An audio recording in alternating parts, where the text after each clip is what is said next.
Peace, love, and prosperity to all of humanity on planet Earth. This is Abdul Al Kabir, the de jure legitimate Sultan of the Empire of Morocco as of June 8th, 2024, duly elected by all the Moroccan nationals, not based on some funny business, fraudulent shenanigan, coup d'etat, in which this young brother named Kendon Bey has now supposedly taken the seed. He's fraudulent. Absolutely so.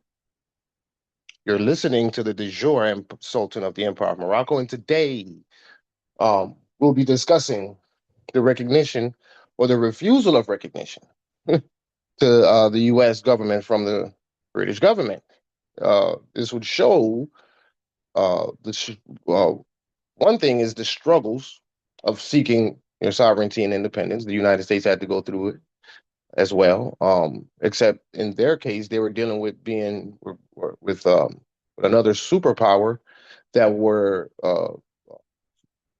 that they were subordinate to as British subjects, who were also at war with them, like real war, right? Muskets and cannons. Whereas our uh, challenge is not based in that; it's based in the power of the pen. We're not dealing with anyone because we're not um, expatriates, and certainly not from a conscious perspective. In fact, we're seeking to repatriate. We were simply bamboozled, hoodwinked, and led astray. Whereas these Europeans or British subjects chose to um, go against Great Britain through its colonies, the 13 colonies. You see, um, and who saved the day? Who saved the Europeans, the United States, the United Colonies of America? Who saved them from the persecutions of Great Britain and the lack of recognition from Great Britain and others? Who saved the the, the United States? The Moroccans. Empire of Morocco. Mm-hmm. Yeah. Under what document? Treaty, peace and friendship. Peace and Friendship Treaty. Mhm. 1776, right? CD Mohammed. Sidi Muhammad. So there was a sequence of events that that took place um since the time that they issued what you see on the screen. Can somebody tell me the title of what you see on the screen? The olive branch petition. The Olive Branch Petition. Okay. Um, the Olive Branch Petition is the United States petitioning Great Britain, right, for their sovereignty and independence and their recognition as a sovereign independent state. Well, uh, they were not with it. Okay. So as we begin this class, let's go ahead and start reading this Olive Branch Petition, and then we'll go on into the second petition. So there were two petitions. You had this first petition, and then you had Great Britain's response, which the king responded with a proclamation of rebellion. Okay. And then they came with another second petition, the United States did. And then Great Britain came back with an American Prohibitory Act. And then the United States came with their Declaration of Independence, right? Which obviously it also led to the Treaty of Peace and Friendship and the Treaty of Paris. We're not going to go over the Treaty of Peace and Friendship or the Treaty of Paris tonight. But the Treaty of Peace and Friendship is Morocco's recognition of the United States, that which they were seeking from Great Britain in the first place, in which Great Britain continuously rejected their request or their petition. And they were classed as traitors, British subject traitors. So we'll begin with the Olive Branch petition so that it can start to now open up your eyes to the true background of the United States. Now, Isn't there a more on the back of the $2 bill? Yes or no? Has anyone ever noticed that brother in the back of the $2 bill? Yes, Who was he? John Hanson. John Hampton, And who was he? a Moor, a Moroccan.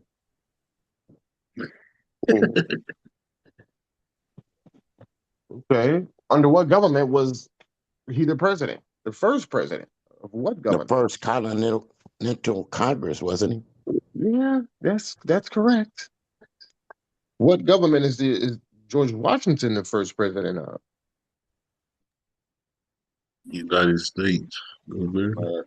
Okay, so then you have the United States. So between John Hanson and George Washington, how many presidents were there of the Continental Congress? 7, I think it was. I thought it 8. was 6, but it could be 7, 8. Mhm. And how Mhm. all of them look? Eight What all of them look like? Moors. Melanated brother. Afro British. Since we're talking about this Afro stuff, Afro Asiatic, they like to attach hairstyles to us. So they were Moors. Oh, that's interesting. So the Continental Congress was started by Moors. Am I hearing that? Is that correct? Yeah. True. That is correct. Yeah. Okay. All right. Well, then I got to ask the question. What that? Wait, that the Magna Carta didn't come from the Moors. But hold on, I'm somewhere here. Hold on. Let's stay with me. So I gotta.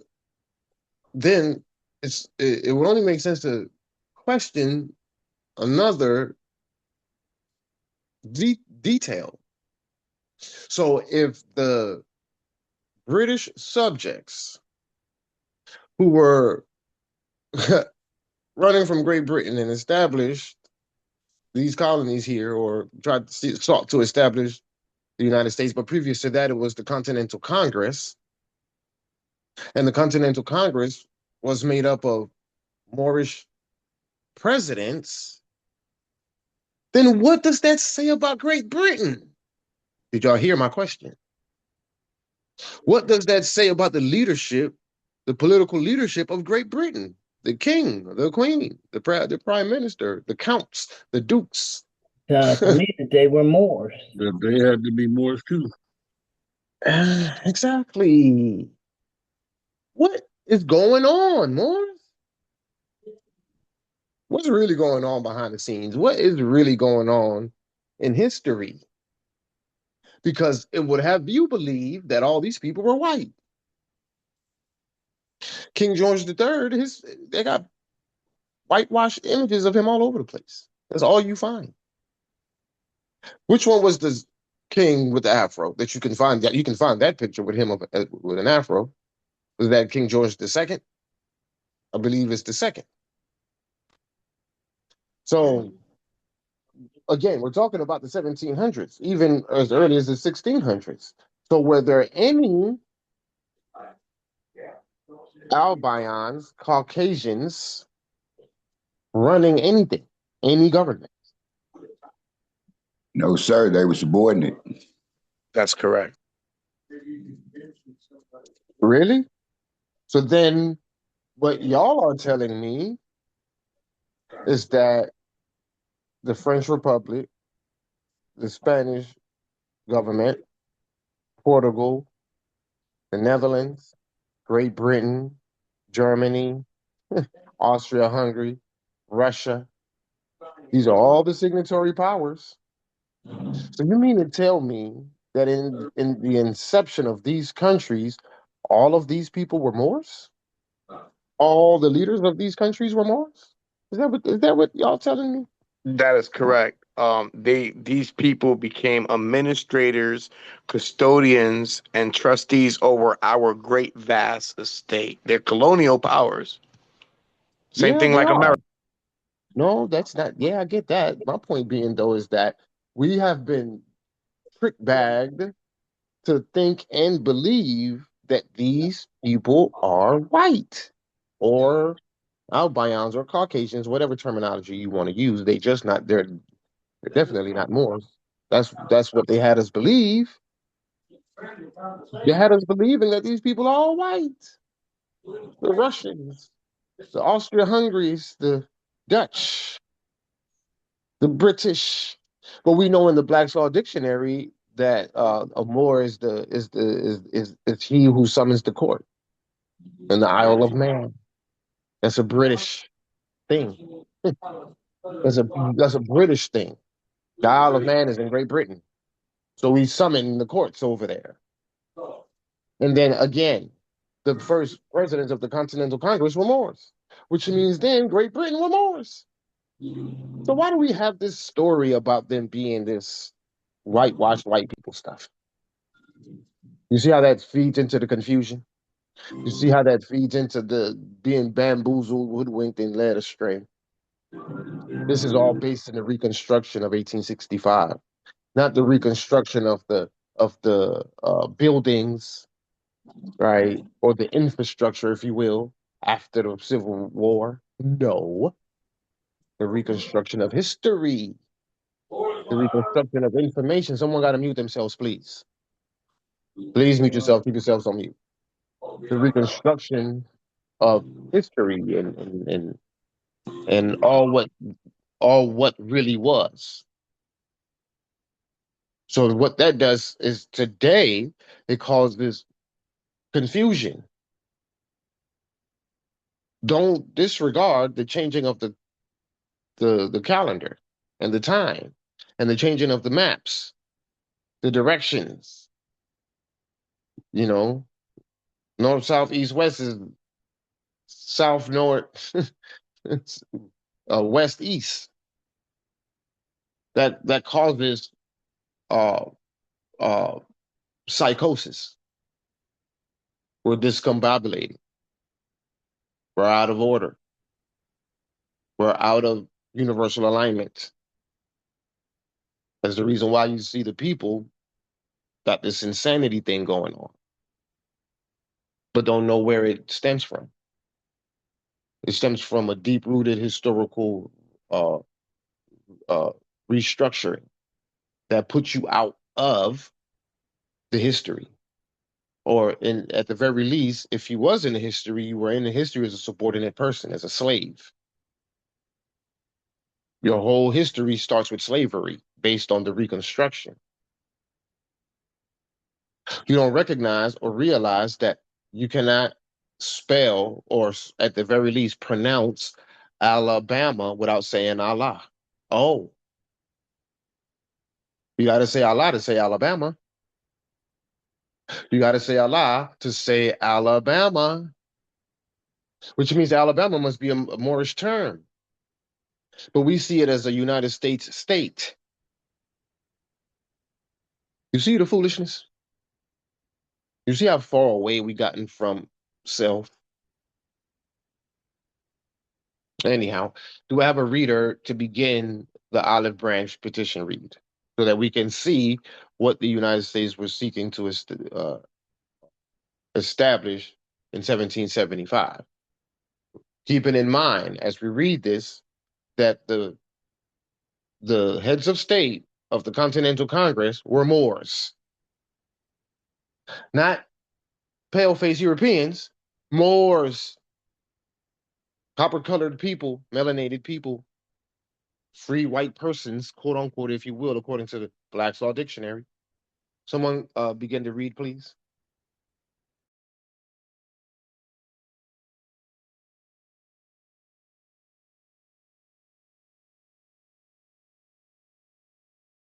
We got anybody? Was it Rashid? Where Rashid at? I guess he don't want to read today. Do I have someone to read this for me, or do I For need the to? adventures, I'll go ahead and I'll read read it. it. I appreciate it. Whoever, thank you. I yield. It's Buck from BC. Start from the beginning where it says, "Oppress our hearts." Okay. Oppress our hearts with unspeakable grief. The Olive Branch Petition of the Second Continental Congress, July 1775. The humble petition of the 12th United Colonies by their delegates in Congress to the King, approved 5th July 1775, sent 8th July 1775, rejected by the King George III, 23rd August 1775. To the King's most excellent Majesty, most gracious Sovereign. Pause real quick for a second. The humble petition of the 12 United Colonies by their delegates in Congress to the King. You got to look at the language. All right, so you have your 12 United Colonies. And they had a delegate in Congress to the King. Approved. So it says, now let's look at statehood. It was approved on the 5th of July. Approved by who? Who approved it? Moors. This is statehood. This is statehood. This is statehood procedure. Wazir? George Washington The wasn't. Wazir, They bro. said You say the Wazir. they said by their delegates in Congress to the King. So then that means the King have to approve it. The King approved it on the 5th. No, because the King Okay. rejected it. Again, this is the United Okay. States sending it to the King. So the United States had to approve it. Who had to approve it from the United States? The president. Who else? John Adams. That's the president. No. It had to be. Congress. The Congress. Thank you. Come on. It had to go through Congress and then approved by the president. Congress, the Congress and the head of state together approve it. Congress ratifies it. The president ratifies it, and it comes into full force and effect. That's statehood. Oh, okay. The ratification process. Oh, okay. But then it was rejected by the King. So remember, the United States is sending this to the King. Olive Branch petition, the humble petition of the 12 United Colonies by their delegates in Congress to the King. So they're sending it to the King by the delegates in Congress, who were the ones who approved it and signed off by the president. Y'all get it? Yes, I do now. All right, because it got a comma right after. Yeah, it got a comma right after that July date, and then they say that's when that comma is because it was approved on the 5th, and then it was sent on the 8th. But then it was rejected on the 23rd by the King George III, which I could assure you, without any doubt or contradiction, that King George III was a Moor, looked nothing like the king you see today. Some nefarious stuff going on behind the scenes. This is 1775. We're no white man running anything. All right, good brother, you can go ahead. We, your majesty's faithful subjects of the colonies of New Hampshire, Massachusetts Bay, Rhode Island, and Providence, plantations, Connecticut, New York, New Jersey, Pennsylvania, and counties of Newcastle, Kent. No, hold on. You skip all the way past something. Slow down. Pennsylvania. Okay, no, that wasn't you. That was me. I skipped over something. My bad. You go ahead. Yeah. The counties of Newcastle, Kent, and Sussex on Delaware River, Maryland, Virginia, North Carolina, and South Carolina, in behalf of ourselves and in the inhabitants of these colonies who have deputed us to represent them in General Congress, entreat your majesty's gracious attention to this our humble petition. The union between our mother country and these colonies and the energy of mild and just government produced benefits so remarkably important and afforded such as assurance of their permanency and increase, that the wonder and envy of other nations were excited while they beheld Great Britain's rising to a power the most extraordinary the world had ever known. Her rivals observing that there was no probability of this happy connection being broken by civil dissensions, and apprehended its future effects if left any longer undisturbed, resolved to prevent her receiving such continental and formidable accessions of wealth and strength by checking the growth of those settlements from which they were to be derived. In the prosecution of this attempt, events such unfavorable to the design took place that every friend to the interest of Great Britain and those colonies entertained pleasing and reassembled expectations of seeing an additional force and exertion immediately given to the operation of the Union hereto experienced by an enlargement of the dominions of the crown and the removal of ancient and warlike enemies to a greater distance. At this conclusion, What is there, it? Pause right there, real quick. What is an ancient and warlike enemies? What is ancient? Who are these people that are ancient? Moors, You see this? Moroccans, Moors. So in essence, you're talking to the crown about exactly those who look like you.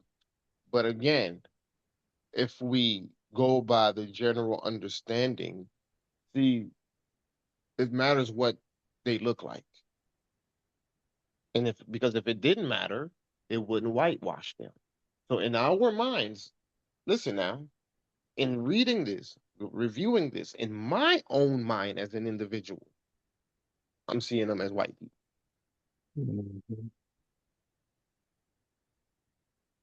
I'm seeing everybody as white people.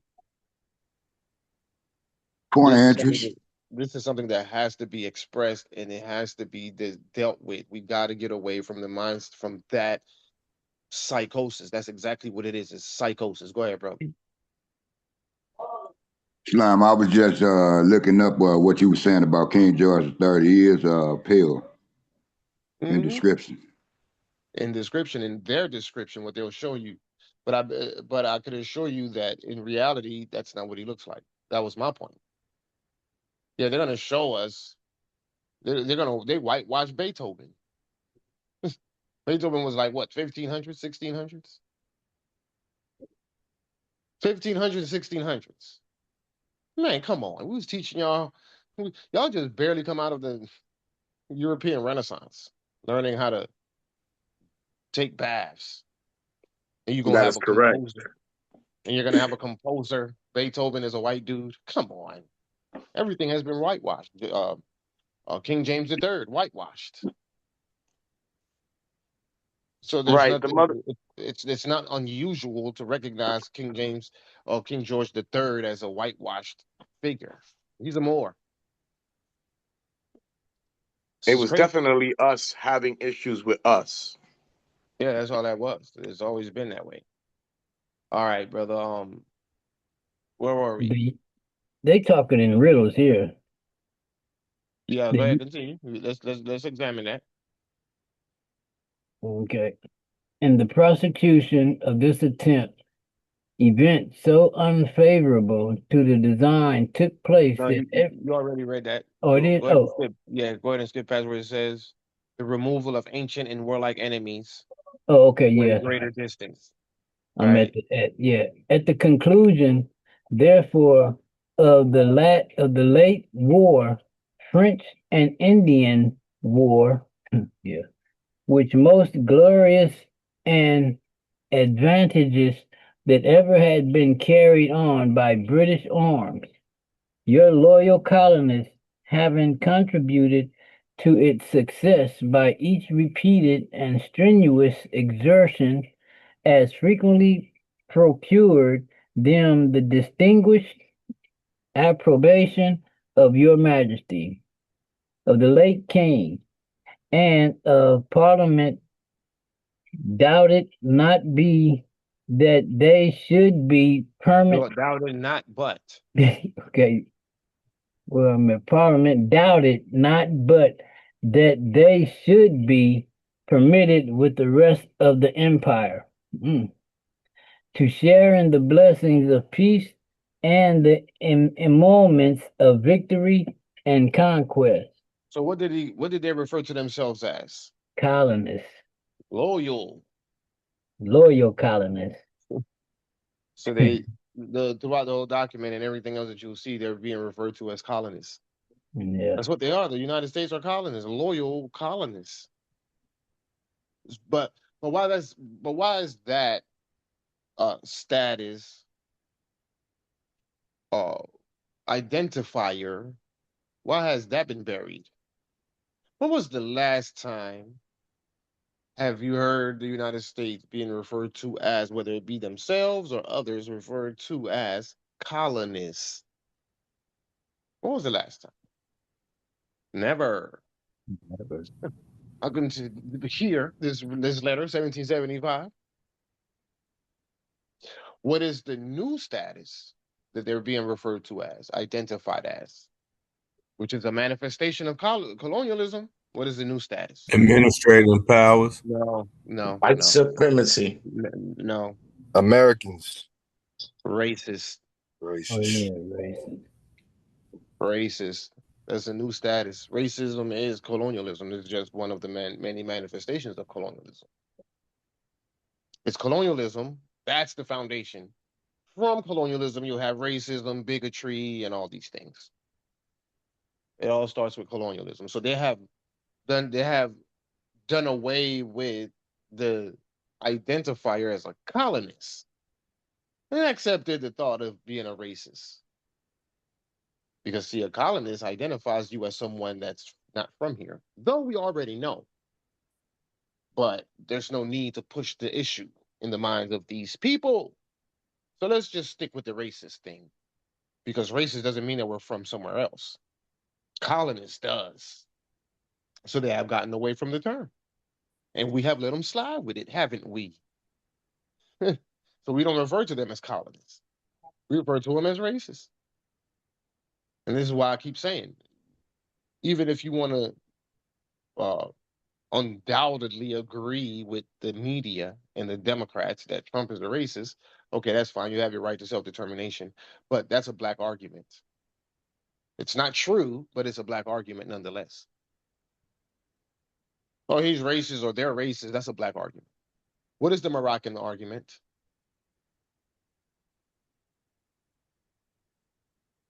If the black argument is racist, then what is the Moroccan argument?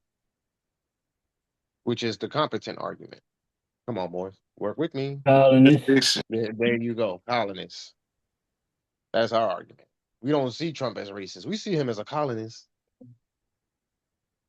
So everyone else can use the R word. Oh, he's racist. You could throw that word all around the place. We don't care about racism. I'll say it again from this perspective. A colonist is suppressing your rise. Colonialism suppresses your rise. You can be racist all day, but that doesn't suppress my rise. So we could have achieved decolonization, and now we're sending them checks. I'm not checks, but bills, invoices, in which they owe taxes. They got to pay it, and they do pay it. And while they're writing, filling in this check, filling out the check, $300 taxes to Morocco. They could be racist all day, these niggers, while they're filling out they're filling out the check. They can be racist all day. You still got to write this check though, and we can pass legislation to say you can be racist in your house, but ain't gonna be none of that racist demonstration marching with the KKK all over the place because we're back in power. That's why racism doesn't matter to us. Colonialism is all that matters because colonialism is what's keeping us out of power while they maintain their racist views and show it to us. So they get to be colonists and racist and have the KKK out there. But when you take back authority, they can be racist all day. They still got to pay the taxes and they can't do none of those demonstrations. You see the difference in the authority between or the difference in status and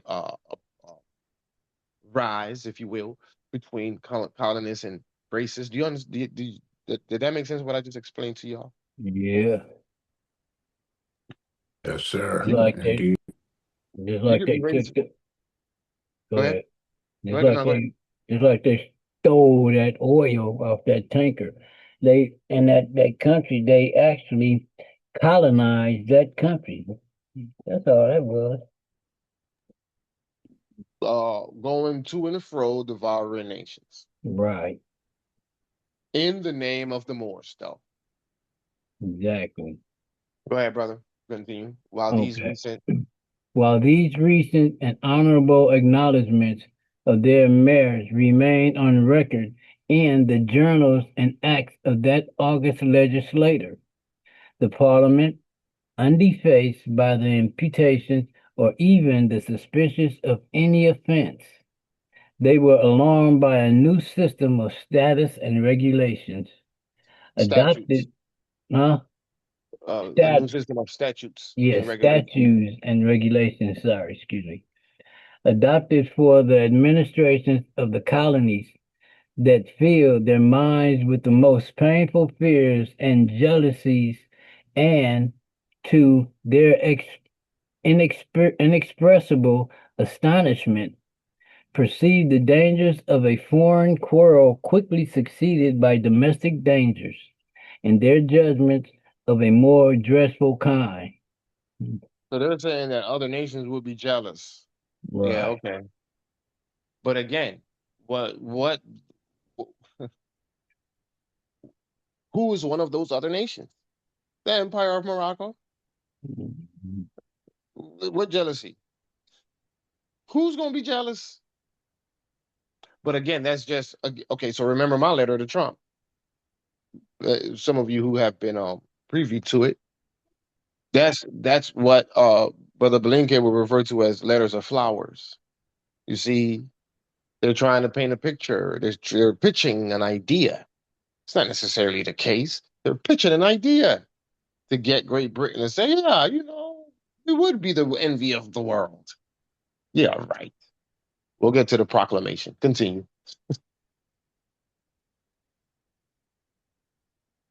Nor were these anxieties elevated by any tendency in this system to promote the welfare of their mother country.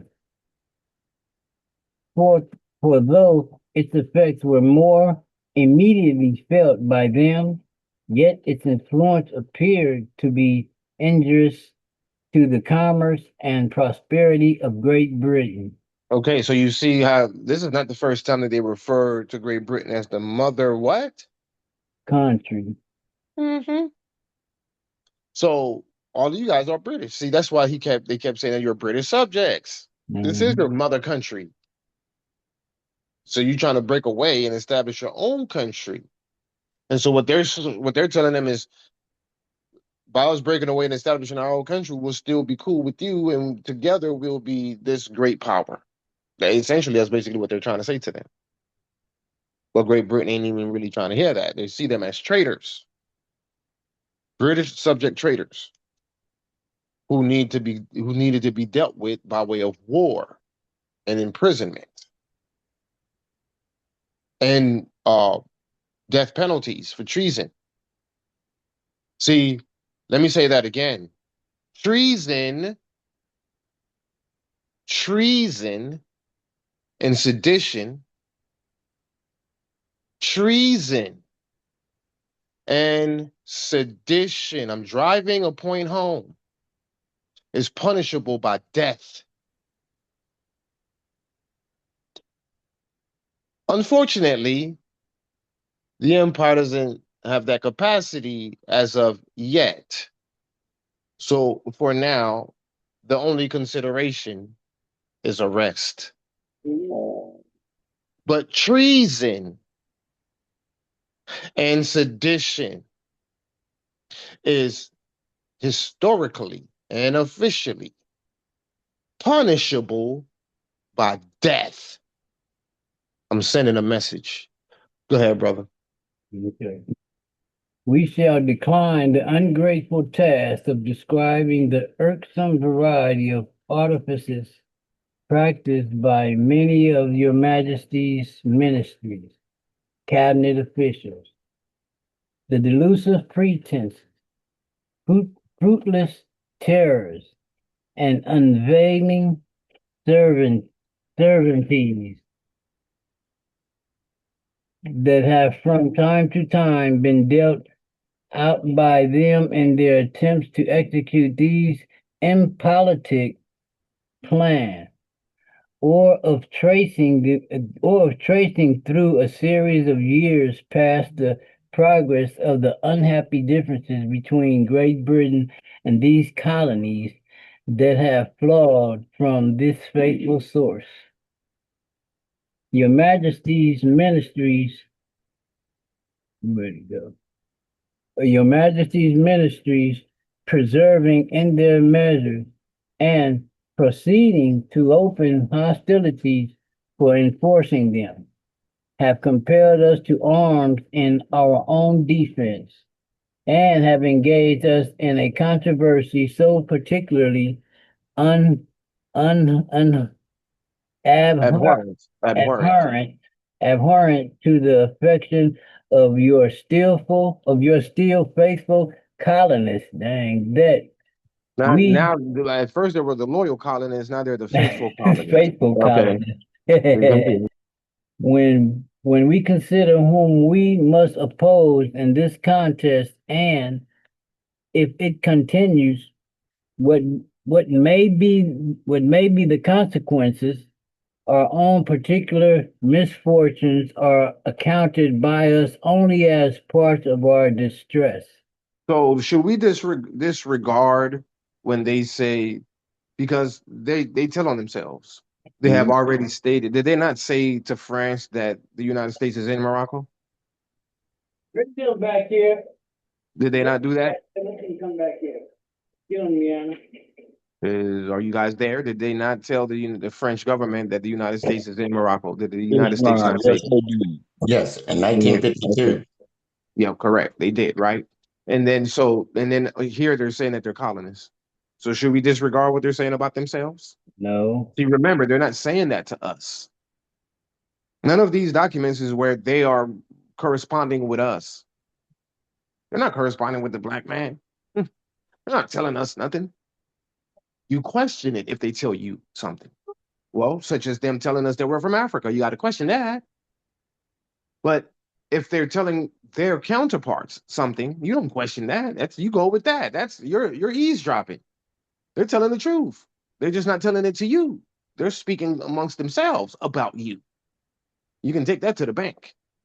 You can draw the validity of the nature of what's being stated from that concept, from that perspective, because they're talking amongst themselves. So no one can tell me, not no, I don't care how smart you are as a Moor, how much research you've done and determined that the Mers and the Moors are this and that. You can't prove to me.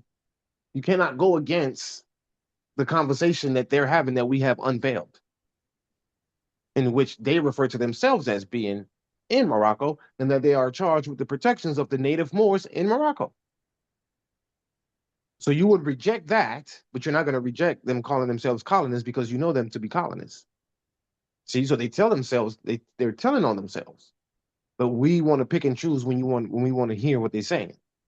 The United States is in Morocco, and the people of Morocco, the natives of Morocco, which is in this territory, Because again, the United States is in Morocco. So if the United States is in Morocco, then that means the Crips and the Bloods are in Morocco. Yes or no? You got that Correct. right. Okay, which means that those people are Moors. That also means that Indian country is in Morocco. The Pentagon is in Morocco. The NAACP is in Morocco. The Moorish Science Temple of America is in Morocco. The Black Panther Party is in Morocco. The KKK is in Morocco. The White House is in Morocco. Trump is in Morocco. Pam Bondi is in Morocco. The whole Trump administration is in Morocco. The United States Army is in Morocco. The United States Navy is in Morocco. Y'all get my point? Yep. So therefore, those native people, the native Moors that are in Morocco, are those who have been misclassified as Negro, blacks, and coloreds. Don't tell me nothing about Mur versus Moor. And don't tell me nothing about, oh, the Moors are from Europe and the Murs are from America. You're exposing your ignorance. I'd rather go about what these Europeans are saying amongst themselves about us. But then also don't forget that these people that are talking to one another are more than likely Moors. The emperor, the Kaiser of Germany in 1905 was a Moor, Wilhelm II. 1905, not 1705, not 1805, 1905. A time in which we're supposed to be Negroes, blacks, coloreds, and just African slaves. Yet in Germany, we got a whole emperor that was a Moor. And we had no clue about it. They whitewashed his images, but yet it was very interesting and very fortunate that they preserved one of the images that went along with one of the lessons. And not only was he a Moor, but everyone around him were too. There's a lot to be learned in history. This is going to be shocking. This is what has developed a false sense of superiority amongst the pale faces, the Caucasians, let's say it that way. On the privilege. As well, and subsequently, the false sense of inferiority developed by the black man. The misinformation in the history, the true history of what's what and who's who and who's not. Go ahead, bro. So you're telling me Hitler was a melanated Yeah. man? A short, swarthy man. This is what the minutes in these conferences has revealed. Hitler was a swarthy man. That's what they refer to him as, a short, skinny, swarthy man. And swarthy means dark, and dark means more. So yes, brother, you don't look like Charlie Chaplin, but you see the magic of TV, the magic of print media, the magic of showing it to you over and over and over and over and over and over and over again. At the time, it would have been ridiculous. Like if someone said, we know that Hitler is a Moor, but we can't have the world know that. So we're going to make him look, we're going to give him the image of Charlie Chaplin. Everyone in that meeting bust out laughing. Like, man, you know damn well that ain't going to fly. And that person said, watch me. And look at it today. They think that he looks like Charlie Chaplin. The whole Hollywood magic programming thing comes from Nazi Germany.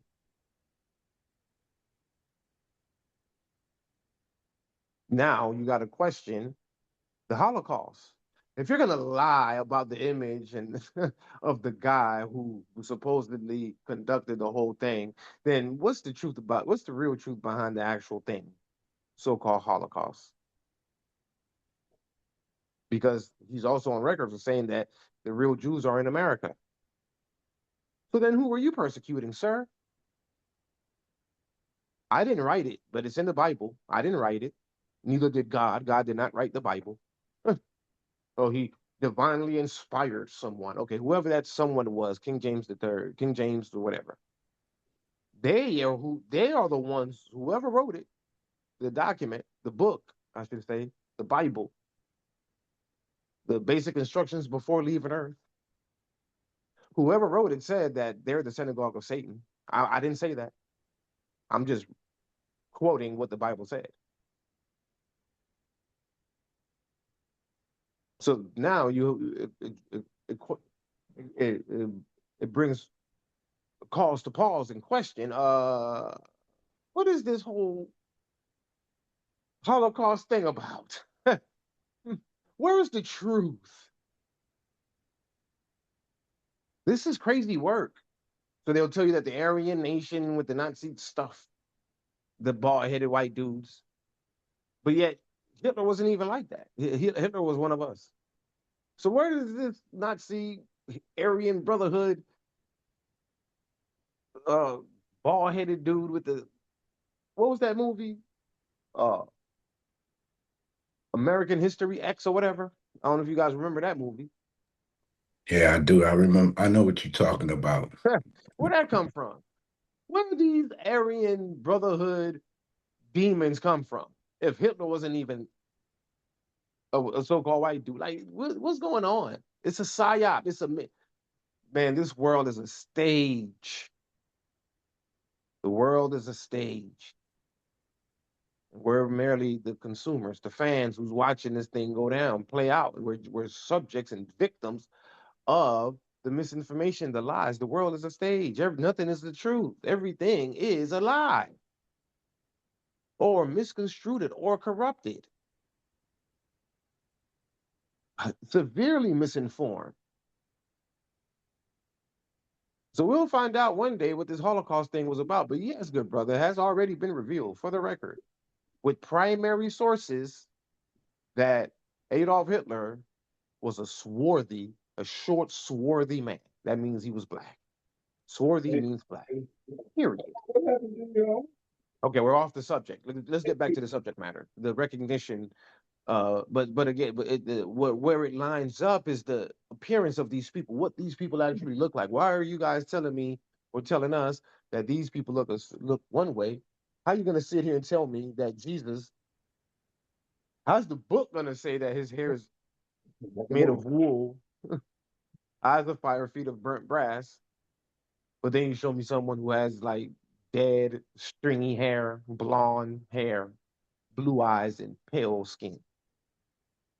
They whitewash everything. They whitewash everything. So when you talk about ancient figures or even modern figures, automatically see them as a Moor, because more than likely that's what it is. Reject the whitewash. Go ahead, brother. Sorry about that. Let's go ahead and get through Oh, this. that's okay. Knowing to what violent resentments and incurable animosities civil discords are apt to exasperate and inflame the contending parties, we think ourselves required by indispensable obligations to Almighty God, to your Majesty, to our fellow subjects, and to ourselves, immediately to use all the means in our power, not incapable with our safety, for stopping the further infusions of blood and for Incompatible, actually, good brother. But go ahead. incompatible with our safety, for stopping the further infusions of blood and for averting the impending calamities Calamities. that threaten the British Empire. Thus called upon to address your Majesty on affairs of such moment to America, and probably to all your dominions. We are earnestly desirous of performing this office with the utmost deference for your majesty.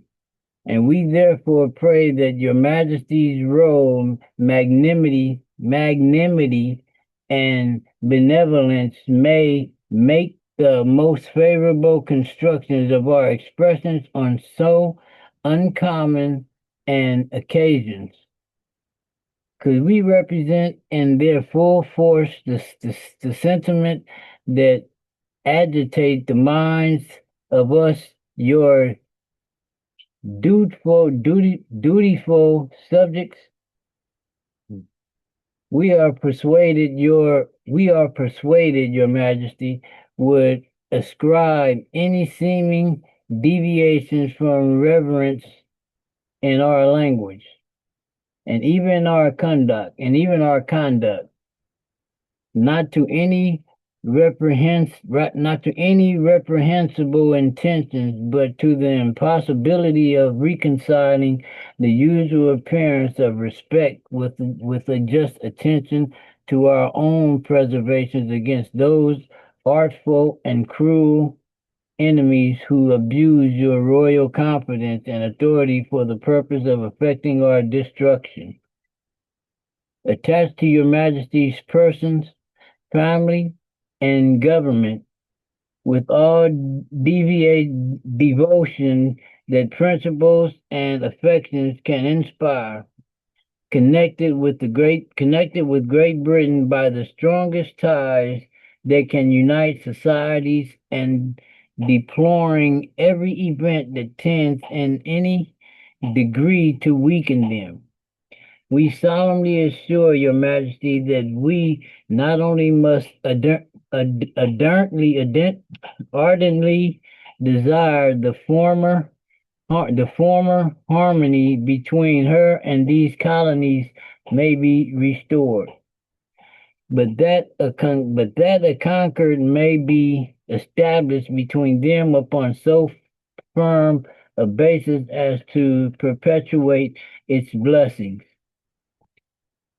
uninterrupted by any future decisions to succeeding generations in both countries, and to transmit your majesty's name to posterity, adorned with the signal and lasting glory that has attended the memory of those illusions personage, whose virtues and abilities have extricated states from dangerous convolutions, and by securing the happiness to others, having erected the most noble and durable monuments to their own fame.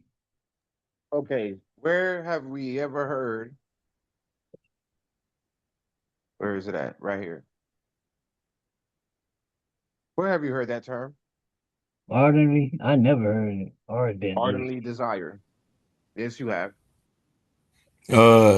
And George Washington letter to City Muhammad. No, that would be magnanimity and benevolence, which is what I had highlighted at first to point that out. But ardently desire. Oh, okay. I don't see it. Oh, okay. Ardently desire.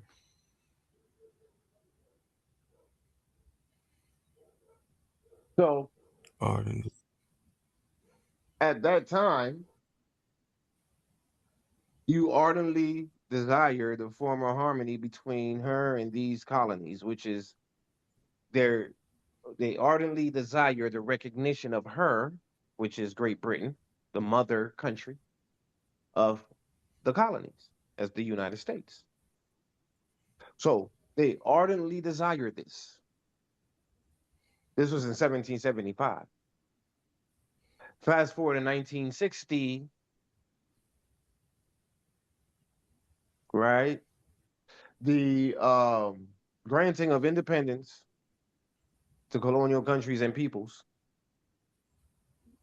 right? Resolution 1514. That's where you first heard it. The world ardently desires the end to colonialism. You remember now? Right. Right. Yeah. Do. So Yeah. Yeah. in your time, you ardently desired your sovereignty and independence, but you want to reject ours today. Man, if you don't go sit down somewhere, continue, brother. This is how we know we're gonna kill Mm. him. Go ahead, brother. We beg. Yeah. We beg further leave to assure your majesty that notwithstanding the suffering of your loyal colonists during the course of this present controversy, our breasts retain to tender and regard for the kingdom from which we derive our origin to request such a reconciliation as might in any manner be inconsistent with the dignity of her welfare. With her These dignity or her welfare. or her welfare. These related as we are to her. These related as we are to her. Honor and duty as well as inclination induce us to support and advance and the apprehension that now oppress our hearts with unspeakable gifts, being Grief. once Unspeakable grief. grief, grief, being once removed. Your Majesty will find your faithful subjects on this continent ready and willing at all times, as they have ever been with their lives and fortunes, to assert and maintain the rights and interests of your Majesty and of our mother country. Okay, so pause right there. So what are we doing? What are we doing here? That is incompetent. You see the clumsiness of their approach to this matter back then. Do you all see what I'm saying? Mhm. They've been saying it the whole time. Your Their loyal country. colonists, your faithful colonists, your faithful subjects. They keep referring to Great Britain as their mother country. Well, then if that's what it is, then you're treasonous. Right. You are recognizing yourself as being their subjects. You are recognizing that country as your mother country. So how do you imagine we send the United States letters seeking sovereignty and independence while telling them we are your loyal U.S. citizens Hmm. Mhm. and that the United States is our mother country? Right. That's why this one. That's why they got rejected. Right. That's one of the reasons probably why.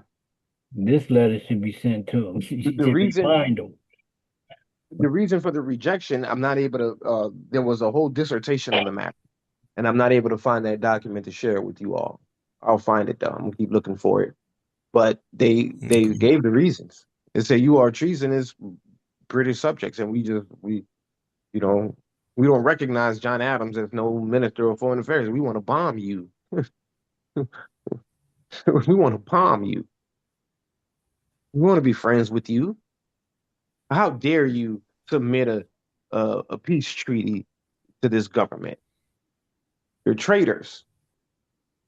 So you see, but what they're trying to do is finesse finesse Great Britain. Your Majesty will find your faithful subjects on this continent, right, ready and willing at all times, as they have ever been with their lives and fortunes, to assert and maintain the rights and interests of your Majesty and of our mother country. Really? Yeah. That's the varying stages of advancement. Lawrence, y'all see what I'm saying? Everyone goes through it. They weren't very competent with what was being stated here. They was going against what they were trying to establish. If you're trying to seek sovereignty and independence, then why are you recognizing yourself as their subjects? Makes no daggone sense. It's a misconcept. We all go through this. Somebody got to mute themselves. Wazir of WSR. Go ahead, brother. We therefore. We therefore beseech your majesty that your royal authority and influence may be graciously interposed to procure us relief from our afflicting fears and jealousies occasioned caused by the system before mentioned, and to settle peace through every part of our dominions, with all humility submitting to your majesty's wise consideration whether it may not be expedient for facilitating those important purposes, that your majesties be pleased to direct some mode by which the united application of your faithful colonists to the throne, in presence of their common councils, may be improved into a happy and unpermanent reconciliation. And permanent, not unpermanent. And And permanent. permanent, yeah, and permanent reconciliation. And that in the meantime, measures may be taken for preventing the further destruction of the lives of your majesty's subjects. Dang, now they subjects. And that such statutes as more immediate distress any of your majesty's colonies may be repealed. For such arrangements as your majesty's wisdoms can form for collecting the united sense of your American people, we are convinced your majesty would receive such satisfactory proofs of the disposition of the colonists toward their sovereign. So the colonists, they call themselves the colonists, and they call the king their sovereign. And they call themselves subjects. Well, that's not the first time. They said loyal subjects, and then Right. royal, and then now majesty's subjects. Mhm. Which that's my point. Continue.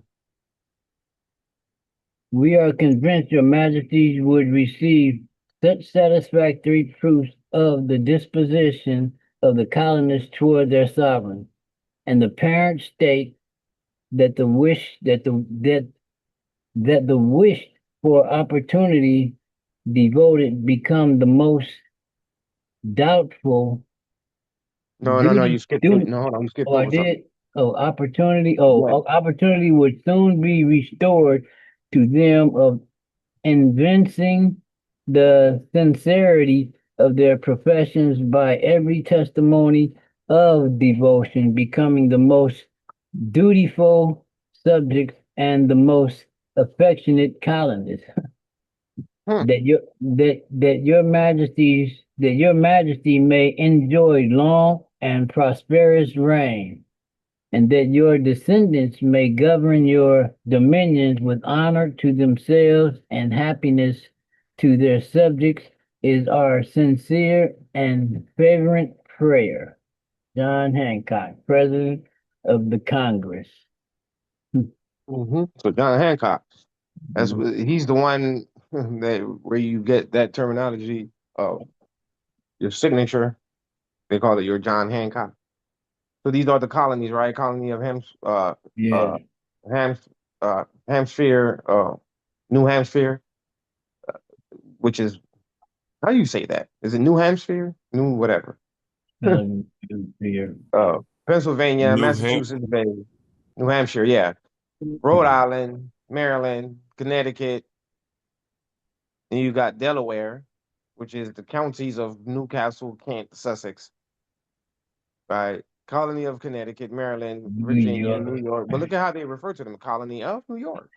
Now it's the state of New York, state of Yeah, Virginia. all these colonies, colony Virginia, colony. Oh my God. And these are all the signatories, right? All the people who attached their ratification, their signature to the petition is a petition. Just the same way the freedom fighters of the empire had a petition for the Sultan, and they had like 63 or so signatures on it. So this is their first attempt. It's the National Archives. This is Point of at the very privilege. bottom. Yeah, National Humanities Center, Olive Branch petition of the Second Continental Congress, 5 July 1776, 1775 Moors. And then Yeah. a whole year, hold on 1 second. And exactly 1 year later, you had the Declaration of Independence, July 4th. Go ahead, brother. What was your point? I want to ask, okay, now we have the British law in effect here, and You, something else. But to me, it seemed like they're bowing down to British anyway. It seems like yeah, to me. yeah. I mean, they're still utilizing British systems. Right, They're they're joined at the hip. right. This is 1775, though. The British Empire started to take a fall when in like the late 1800s, early 1900s, and then who became the empire, the so-called American Empire was America, right? They started to ascend, and then in between all that, you still had France and the empire. But after World War II is when the United States they instituted their petrodollar, and then they became the world power. So different historical events, wars, and things of that nature uh, resulted in the United States being who they are today. But Mm, they're still tied by the hip to Great Britain. right. And Great Britain, United Kingdom, Wales, Ireland, Scotland, all that is Moorish country. Period. That's where we summon the courts in the Isle of Man. I didn't make that up. Did I make that up? Nope. Who said that? A British book. What is that British book called? Oh, Black's Law Dictionary. Black Law Dictionary. That's right. That's what he had in my head. Couldn't get it off my tongue. I didn't say that. They said it. Okay, so this is the Olive Branch petition. So this is the Second Continental Congress of the United States and their colonies petitioning recognition from Great Britain. Now, the question is, what did John Adams look like? What did John Hank? Okay, don't get it twisted by the names. John Hancock, John Adams, Sam Adams, John Hanson. You get my drift. How many black people you know named John? And we might call him Johnny. We might call him Uncle Johnny. Yeah. So don't get it twisted. John Hancock, John Adams. They're probably black, is my point. This is 1775. Remember that in 1913, the United States told Great Britain that there was an American citizen who was dealing with a judicial matter, dealing with his land. Remember, they built whatever on his land. What's the point? What courts was he dealing with? Consular court. No, maybe, but that's not what they. I'm trying to be specific to what they said in the document. Oh. They said the Moorish courts, Moorish court. 1913. 1913. This is very fascinating when you start to, ignorance is bliss. It really is, man. That's why a lot of our people don't want to know nothing, man. It's blissful to just not know because it's heartbreaking to find out and then still feel like you can't do much about it. And it's not that we can do, there's a whole lot that we can do about it. My reservation is our people. It's our people, the unity of our people, the harmony of our people. And not just those who have come to the knowledge of being Moroccan. I'm talking about the whole nation as a whole. I'll accept black unity as long as you're unified. As long as you're unified, I don't care what you identify yourself as. Find the unity. I'm with you on that. I don't care what you identify yourself as. It doesn't matter. We are so formidable and so powerful that we can identify ourselves as whatever we see fit and still prevail. We cannot be stopped in unity. We cannot be stopped in unity. We can call ourselves cockroaches, the cockroaches nation, and they still got to roll with it. Whatever we choose, Moroccan, black, I don't care. Find the unity so that we can find the sovereignty and independence. Once you find the sovereignty and independence, from there now, you start to find all other bits and pieces of information that's necessary to shape this whole thing. But it starts somewhere. It's got to start somewhere. What we have done as an empire started somewhere. It decayed in very short order because of, I don't know, who we are, I suppose. But it all starts with unity. So in order to establish the WRC, in order to establish the empire and all that, it required unity. But obviously that unity has decayed to a degree. Treason and sedition came into the picture. Treason, sedition, and ignorance. Because one group was committing the treason and the sedition, and another group was just ignorant, just googly eyed, just, oh, okay. Whatever you say, he wants to be you. He's jealous of you. Oh, okay. I guess that's good reasons to impeach him. Yeah, okay. This right here, what we're looking at is the Royal Proclamation of Rebellion. That's in response to the Olive Branch petition of the United States. So King George III, who's more than likely a Moor, almost guarantee it. This is his response to such a petition. Care to read? Care to learn what he had to say? Go ahead, someone, please. Start to read on this petition. On this proclamation. Start at the top. Royal Proclamation of Rebellion. Wow. Go ahead, someone. Go ahead. Okay, I'm trying to zoom in on it. Royal Proclamation of Rebellion, date 1775. Annotation: this is a royal proclamation issued by George III, responding to increasing hostilities in the American colonies. Document: a proclamation by the king for repressing rebellion and sedition. King George III, August 23rd, 1775. George Okay, pause R. right there. A Yes. proclamation by the king for suppressing what? Rebellion and what else? Sedition. Why is that word in there? What makes the United States seditious?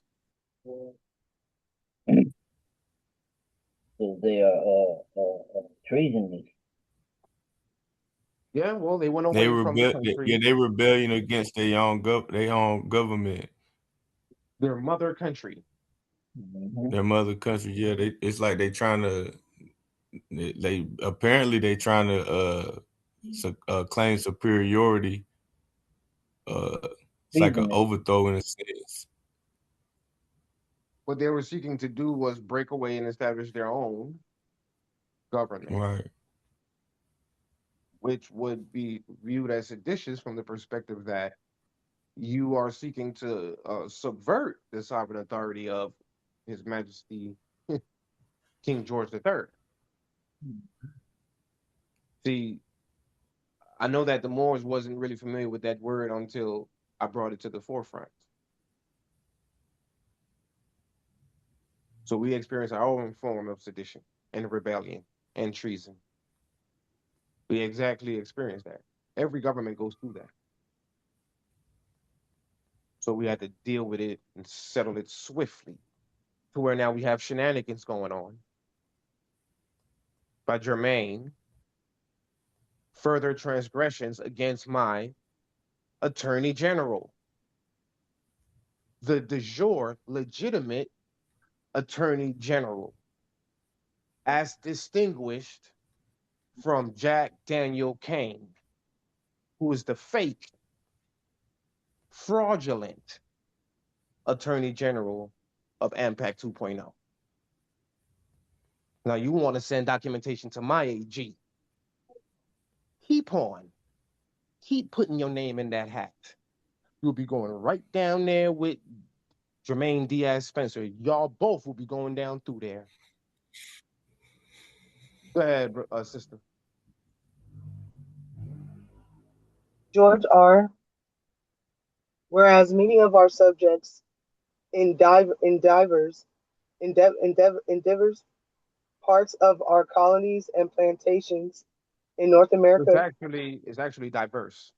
diverse, sorry, excuse me, in diverse parts of our colonies and plantations in North America, misled by dangerous and ill designing men, and forgetting the allegiance which they owe to the power that has protected and supported them, after various disorderly acts committed in disturbance of the public peace, to the obstruction of lawful commerce, and to the oppression of our loyal subjects, carrying on the same, carrying on the same, have at length proceeded to open an avowed rebellion by arraying themselves in a hostile manner to withstand the execution of the law and traitorously preparing, ordering, and levying war against us. And whereas there is reason to apprehend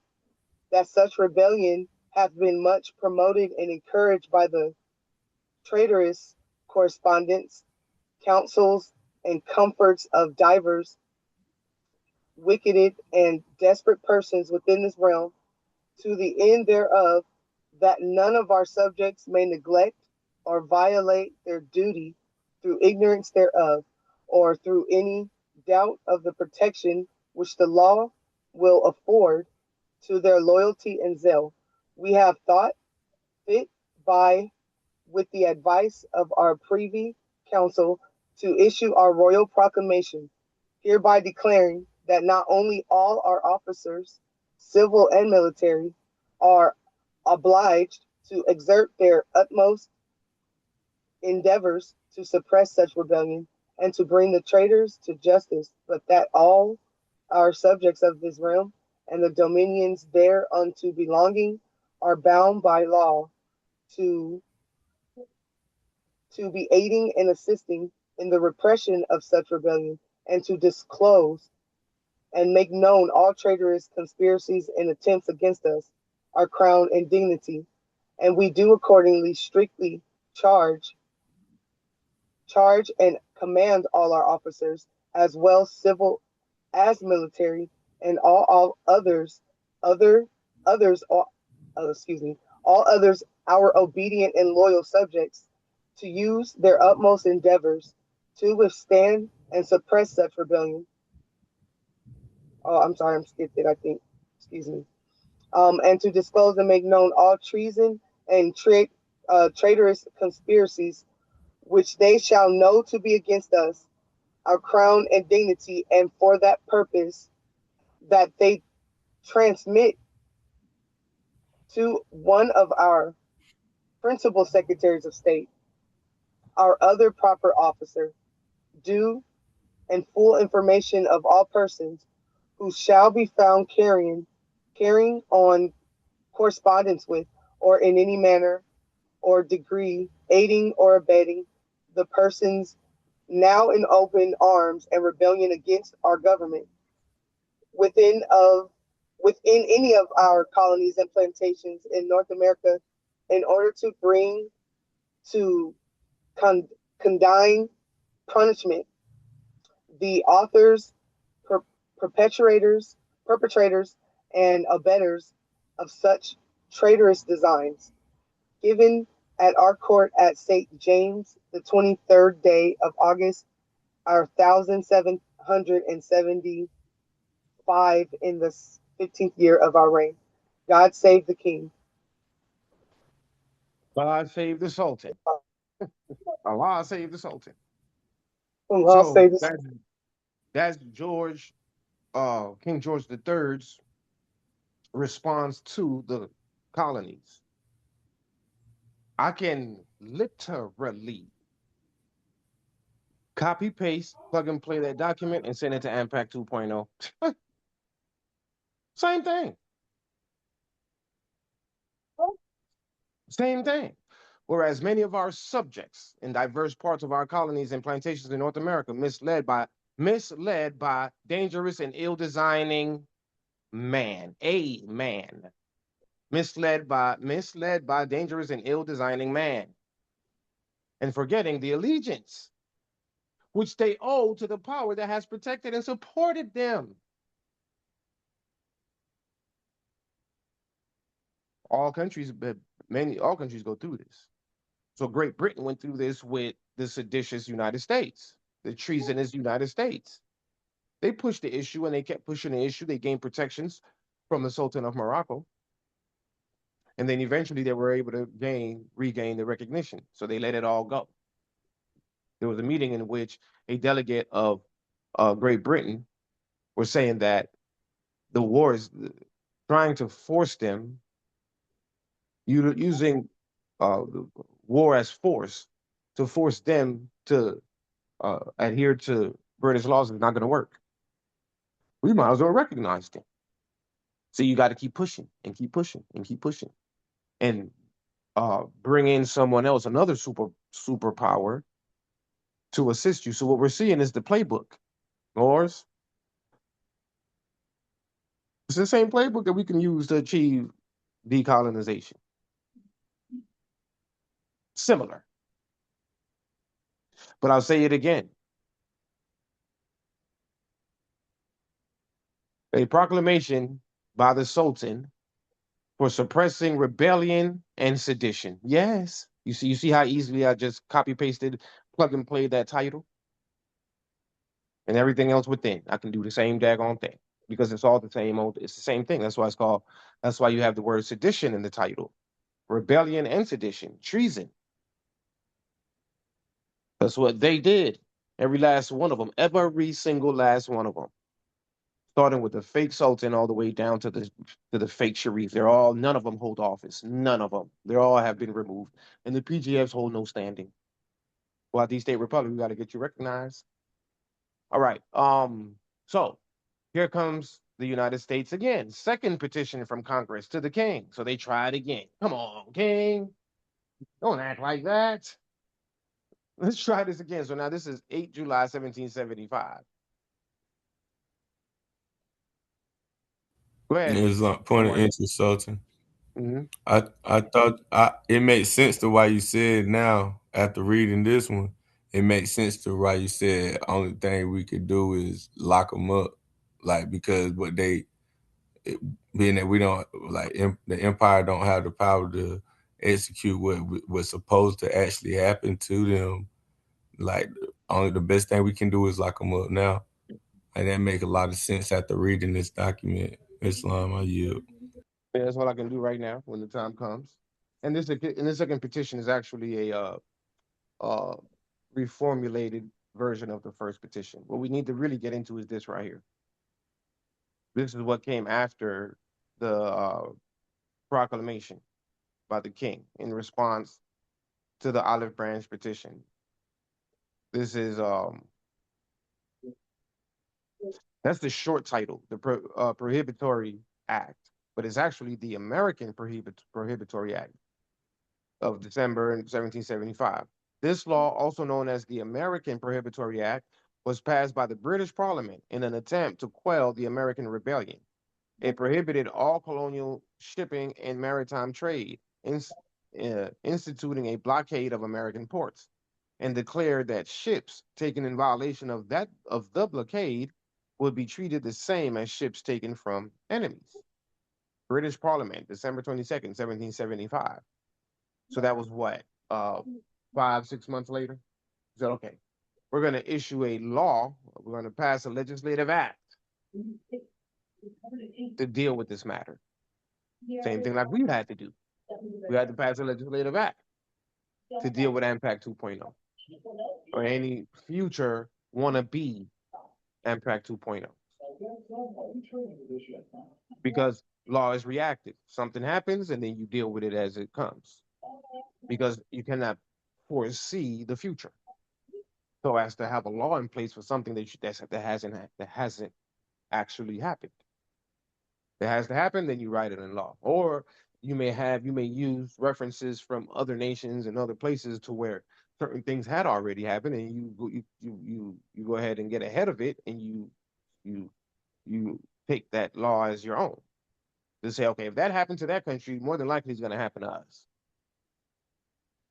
That's the only other way that you can foresee future events is through other countries and what they had dealt with over the years.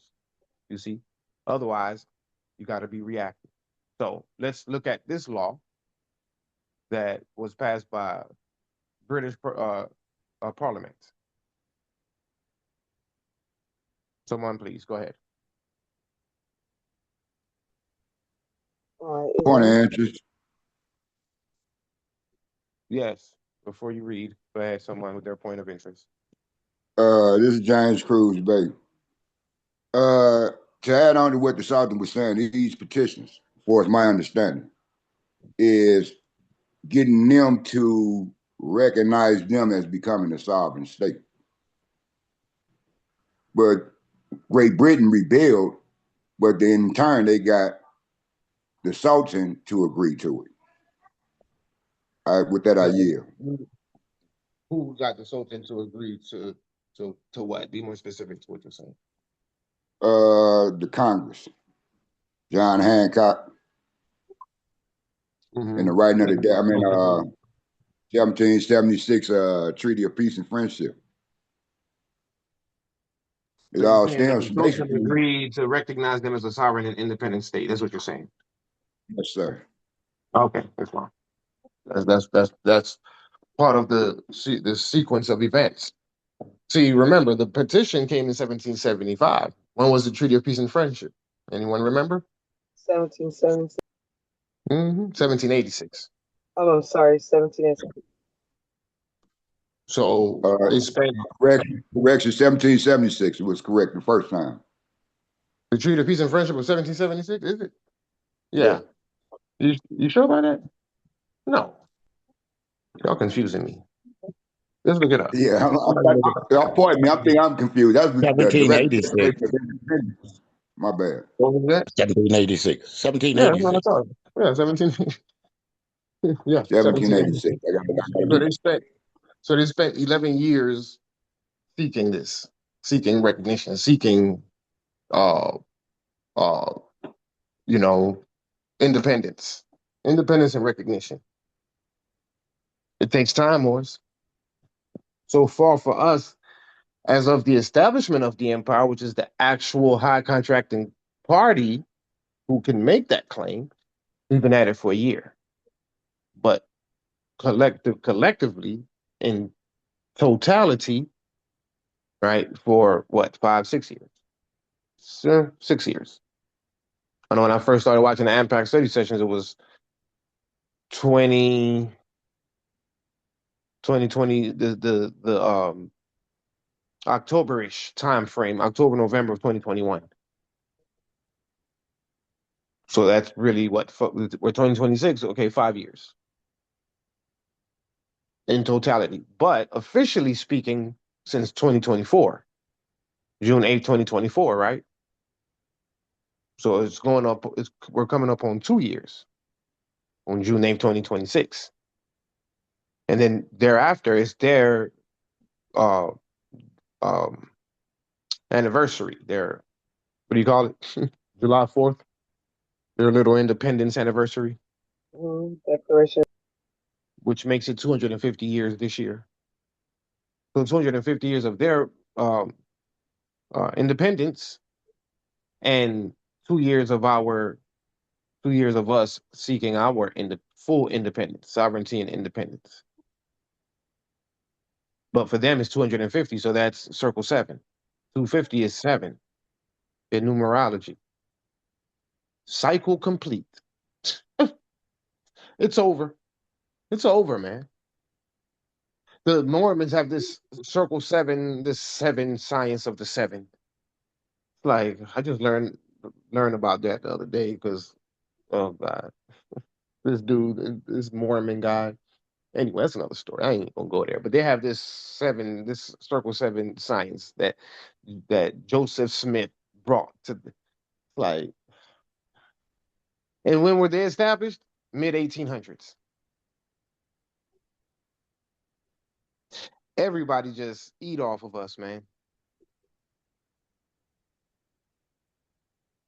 When I say ignorance is bliss, ignorance is bliss. Everyone is eating off of our plates, and we're eating out of the dog bowl on all fours with the little dog house outside. They got the mansion, we got the dog house. When are we gonna get tired of this shit? Go ahead with this law, please. British Parliament, December 22nd, 1775. British Parliament, December 22nd, 1775.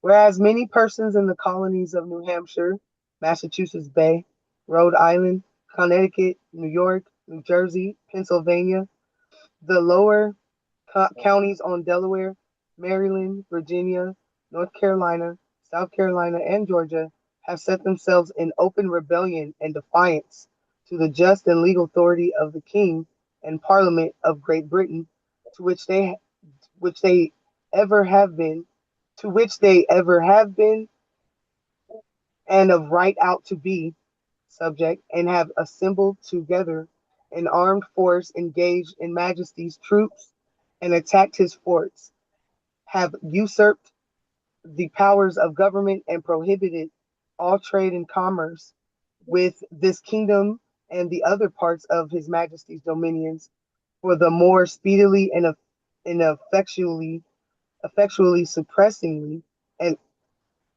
for the more speedily and effectually suppressing such wicked and daring designs, and for preventing any aid, supply, or assistance being sent thither,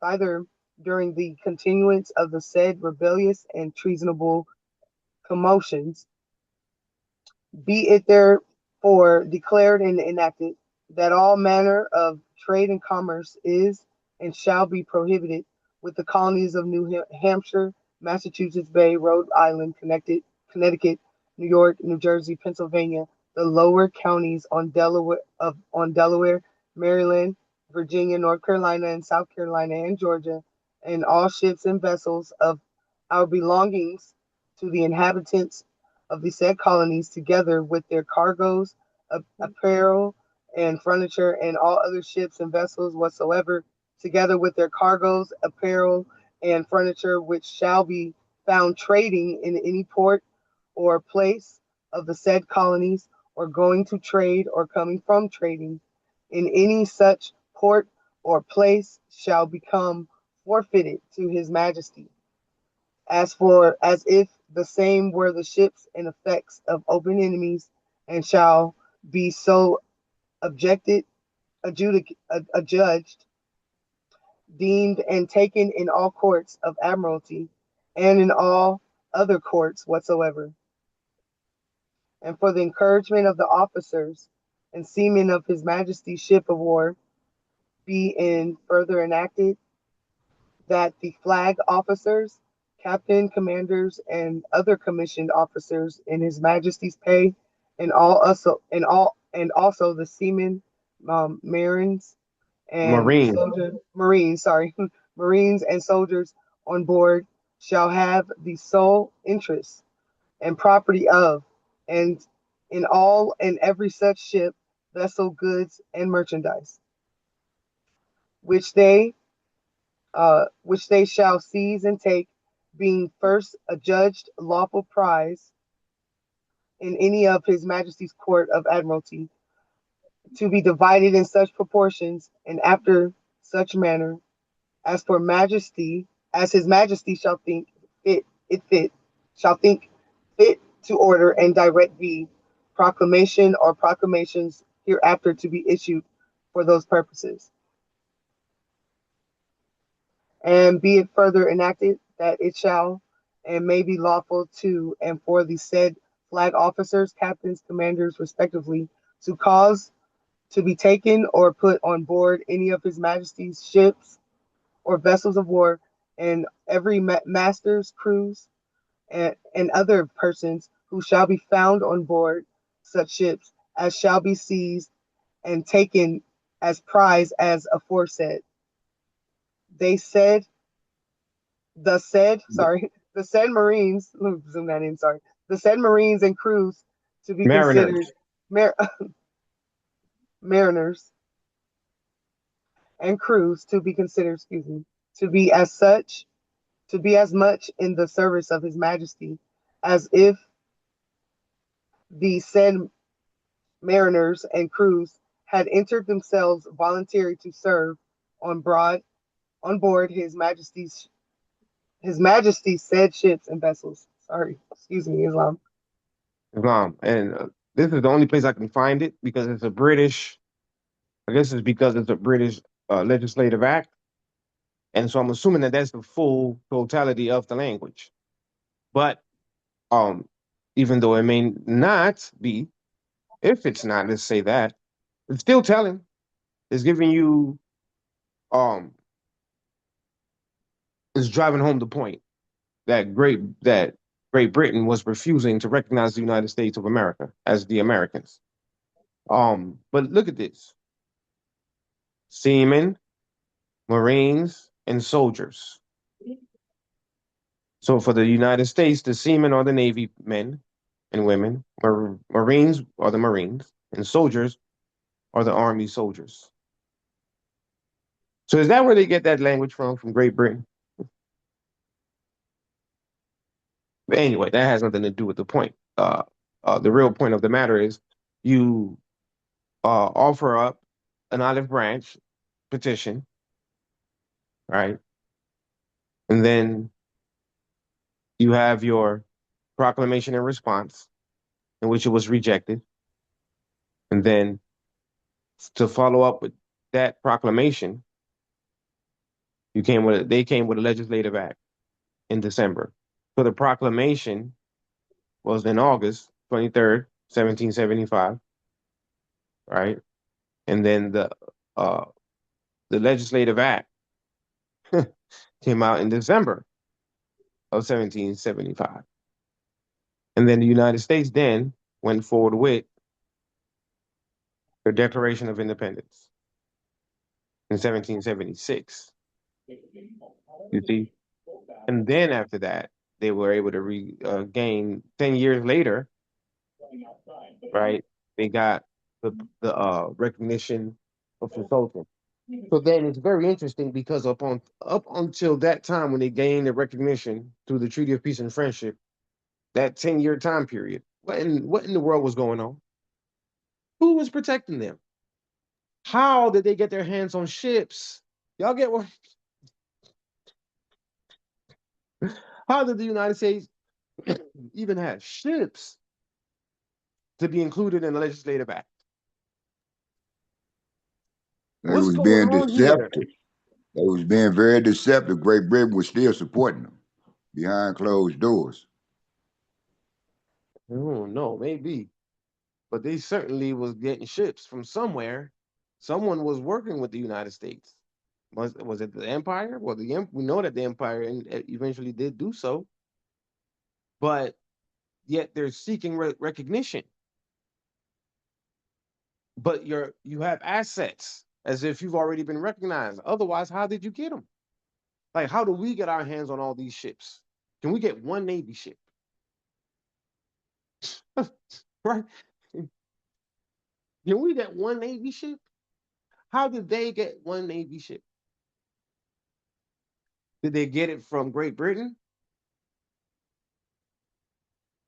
See, perhaps they got it from Great Britain to have it on post in within in the realms of the colonies.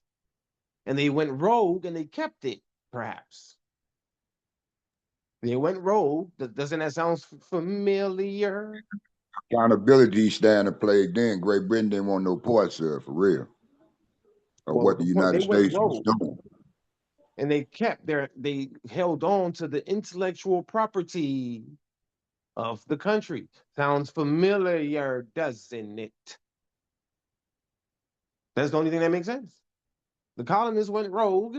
The subjects of the British subjects went rogue and held on to the intellectual property of the country. I can't make it up. I didn't make it up. This is what has transpired. This is what transpired in 1775, and then it turned around and transpired in October of 2025. Same concept. They went rogue and held on, kept the intellectual property of the empire that belongs to His Majesty the Sultan Abdul Smith Al Kabir, the still standing and ruling sovereign authority, Article 10. The Sultan shall preside over the Prime Minister in all matters, as the absolute sovereign authority in all matters, judicial, legal, economic, social, military, educational, and I forgot the last one. This is coming off memory, but it's everything. It's everything.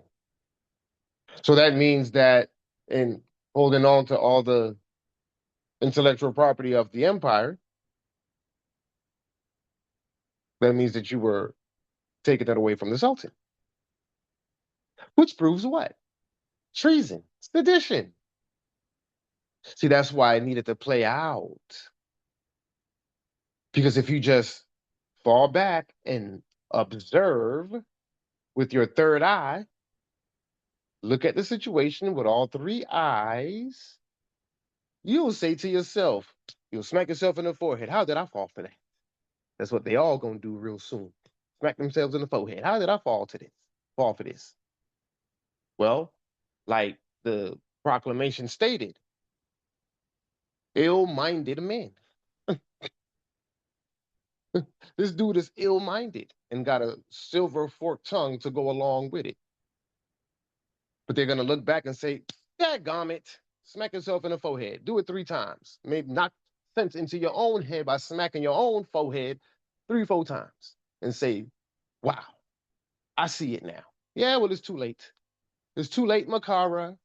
Anyway, so now let's go into the Declaration of Independence of the United States. They had enough of it. We're going to be rogue. We are going to hold on to the intellectual property that's over here in the North American territories, the colonial territories of Great Britain, while at the same time we're going to reject the sovereign authority of Great Britain. But then in our letter, we're going to make it seem as though we still hold on to, we still, recognize ourselves as the subjects of British subjects and our loyal colonists, loyal, faithful subjects. We're not going to fight. We're not going to falter on our independence, though. And we're holding on to all the ships. Thank you very much, Great Britain. Point of privilege. Yes, sir. They always had this nefarious activities with them, even when the Sultan had to basically steal the Betsy boat from the United States to force them to renegotiate the treaty or make them sign the treaty, make them pay the taxes, and so they always, been nefarious in their actions. I yield. But appreciate that point of interest. Come on, go ahead with the Declaration of Independence. Where's Rashid at? I guess he ain't on. Anyone? Or you say Rahab if you Islam, ain't on. Yeah. Islam. I'm here. Where you been out? But it's good to happen this way because we need to get different people reading. But I got used to you. But go ahead, brother. Hit them with the Declaration of Independence. In Congress, July 4th, 1776, the unanimous declaration of the 13 United States of America. When in the course of human events, it becomes necessary for one people to dissolve the political bands which have connected them with another, and to assume among the powers of the earth the separate and equal station to which the laws of nature and of nature's God entitle them. A decent respect to the opinions of mankind requires that they should declare the causes which impel them to the separation. Okay, pause 1 second here. Oh, keep that energy. And to assume among the powers of the earth the separate and equal station to which the laws of nature and of nature's God entitled them. So we have law of nature, the nature of God to entitle us, and the treaties. And you want to sit back and do what? And give us pushback and ignore and act like what? Man, y'all better go find something else better to do. Your language within your own Declaration of Independence is telling as to where we're at today. Man, listen, Morris. Decolonization is in progress, and it shall be completed by us, by the de jure Sultan, the de jure Empire, the de jure Speaker, the de jure Prime Minister Akil Bey Markisha, the de jure Chief Judge Cicero, the de jure AG Kanye Sho Bey, the de jure Wazir of Dimti Rashid, the de jure Wazir of Ampag Balinke. We don't have a de jure Wazir of New Mecca yet. They're still absent of a Wazir because Amir Hassan El has been removed. So it's us who is about to get ready to complete this mission. This is the roadmap. We're going over the roadmap right now, in case y'all didn't realize it. Similarities, lots of similarities. How did the United States get started? Because at some point, 100 years down the line, someone is going to say, how did the empire get reemerged, restarted? And it's all the same sentiments. The desire for independence is universal. It's absent of any nationality or color or creed or religion. It's a human rights situation. All human, all nations have the right to self-determination and self-determination and independence. So the United States, in their olive branch petition, they let it be known that they had an ardent desire. They ardently desired the recognition and to work with Great Britain. Fast forward to 1960, the world, the General Assembly, the 193 member states of the General Assembly, they said that the world ardently desires decolonization. Okay, so we're under a colonial status because the United States refer to themselves as what? The loyal what? What did they refer to themselves as? Colonists. Loyal colonists. All colonists. The colonial administrators over our vast estate. What is the vast estate that the Moorish Americans would talk about? What is the vast estate? It's not a trust. The vast estate is the empire. The Moroccan Empire, chapter 47. I mean, I didn't make it up. The Noble said that. He said that you're the founders and true possessors of the Moroccan Empire. He didn't say American Empire. He said Moroccan Empire. So why are we playing games with this American thing? That's the vast estate. It's the empire that George Washington broke up into pieces, as we already know. They made them states. The East states became states, 50 states. Islam? Can I get an Islam? Islam. Not an amen. An Islam. Islam. All right, bro. Go ahead, brother. We hold these truths. We hold these truths to be self-evident, that all men are created equal, that they are endowed by their creator with certain unalienable rights, that among these are life, liberty, and the pursuit of happiness. Pause right there. Oh, so are you trying to tell me, United States, that only you and your men have that unalienable right? Well, what about the Moors of the Moroccan Empire, who don't require your prior assent to regain our sovereignty and independence? We don't have that right either. You see, Great Britain didn't want to recognize the United States because they were being traitors, rogue, treasonous, seditious traitors. That's their reason.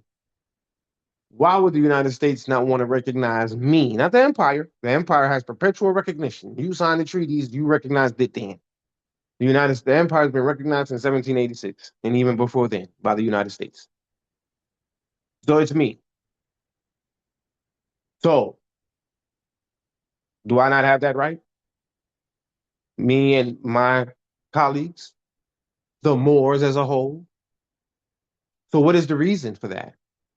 So Great Britain is like, okay, you guys are traitors. We don't like you. We want to bomb you. You're traitors. You're seditious. You went against the crown. Okay, I get that. That makes sense. So why is the United States very apprehensive in recognizing Abdul Smith Al Kabir? Not Kendon. That boy there will never gain recognition nowhere. All you got to do is just vet him, do a background check. Oh, you'll go running. They better go sit down somewhere. Abdul Smith Al Kabir. Abdul Al Kabir. What does that mean? What does Abdul Al Kabir mean? What does Abdul Al Kabir mean? Great servant of Allah. No. What? Great You're servant of close, the though. You're very people. close. Not a lie. Great Great servant of the service to the people. people. There you go. So the great servant of the people. Praise They don't Allah. want to recognize the great servant of the people because of the authority, not because we're treasonous. Because we got too much damn power over there. Hey, it is what it is. We always have. Don't act brand new when you came up. When Plymouth Rock landed on us, there was power and authority over here then. What you thought that your corrupt power and authority that you currently have was going to withstand the test of time? No, it has a shelf life. It's not sustainable. Corruption is not sustainable. It may go on for 100 years, but at some point it's going to fall. Corruption is not sustainable. Period. You know what's sustainable? Honesty, honor, honesty, patriotism, love, truth, peace, freedom, and justice, unity, loyalty, conformity, and obedience. That's sustainable. That stands the test of time for the next 1,000 years, and that's what I'm impressing upon the empire.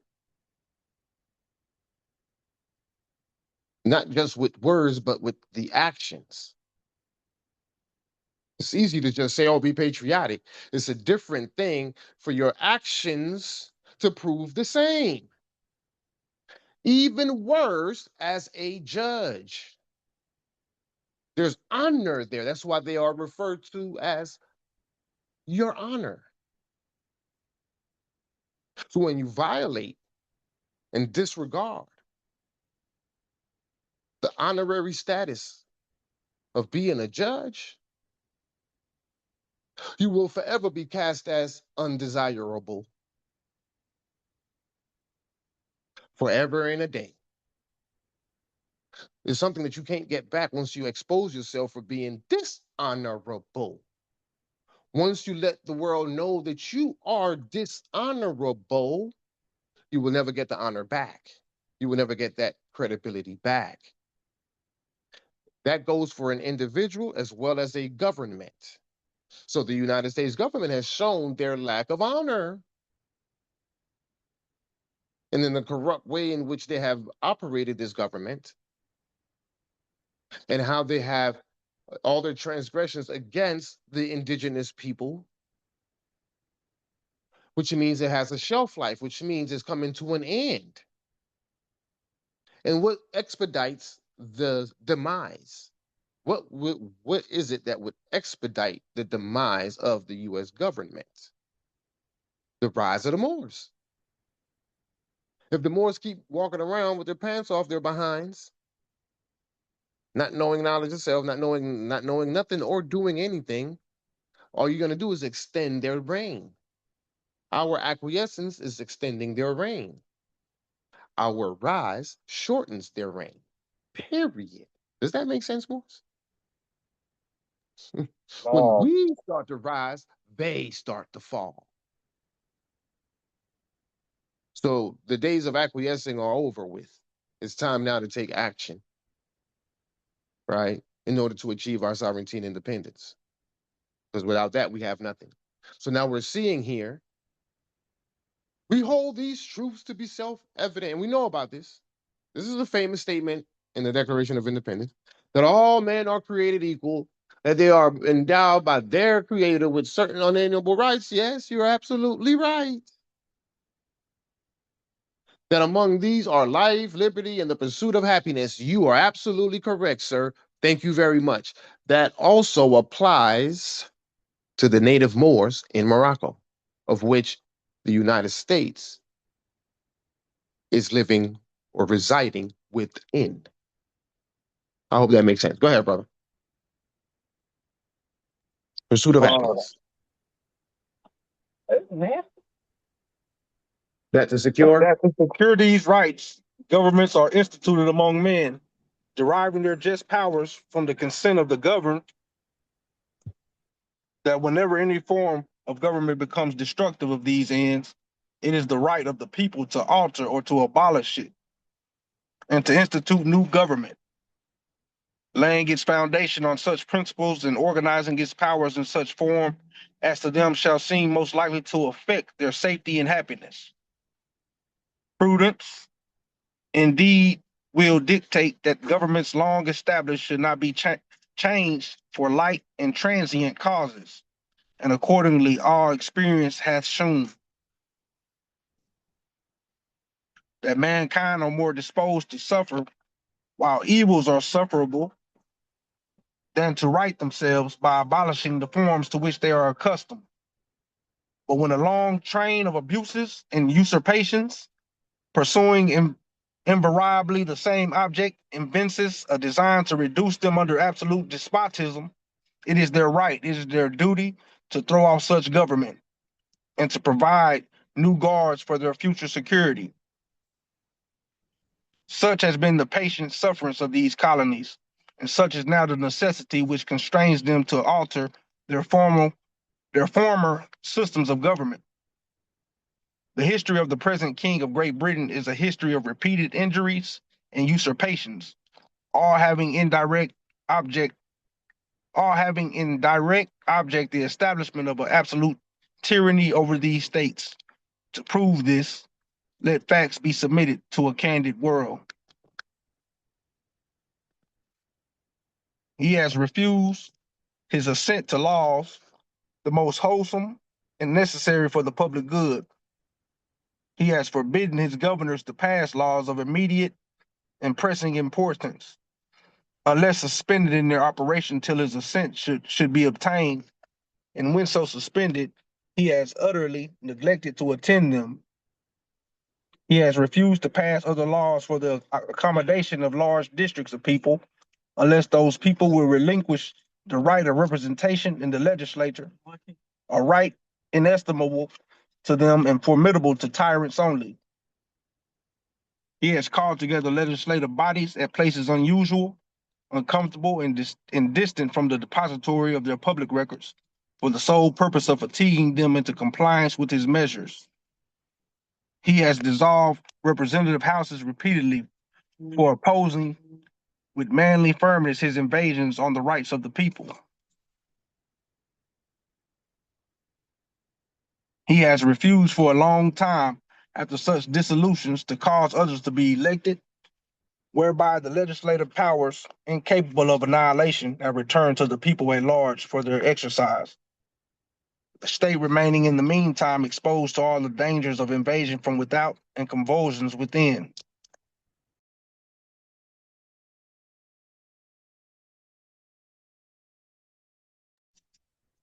He has endeavored to prevent the population of these states for that purpose, obstructing the laws for naturalization of foreigners, refusing to pass others to encourage their migrations hit her, and raising the conditions of new appropriations of lands.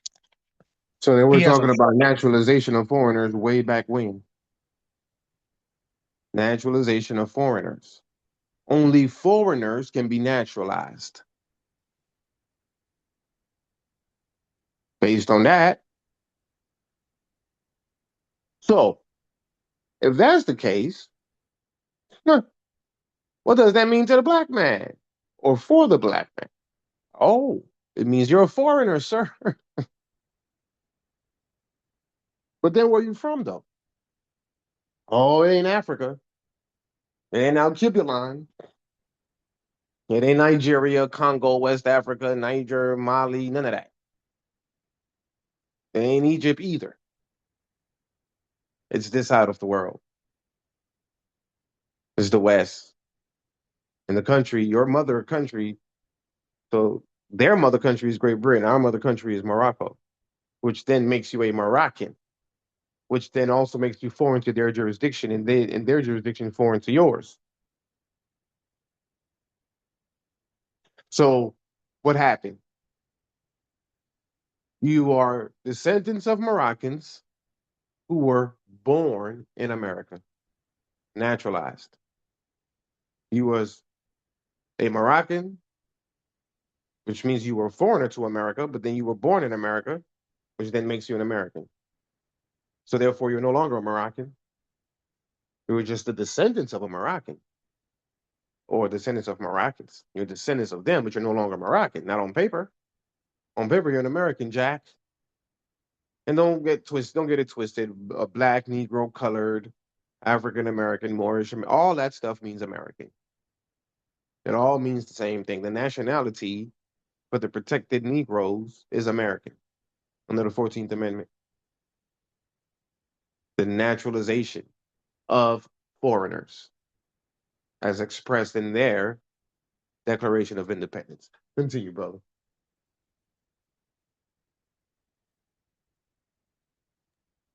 if somebody cover me, I'm traveling real quick. I'm about to get to a stop.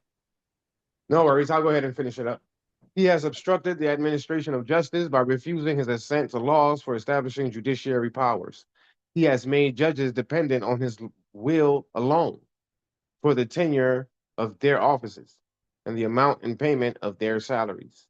He has erected a multitude of new offices and sent hither swarms of officers to harass our people and eat out their substance. He has kept among us in times of peace standing armies without the consent of our legislators.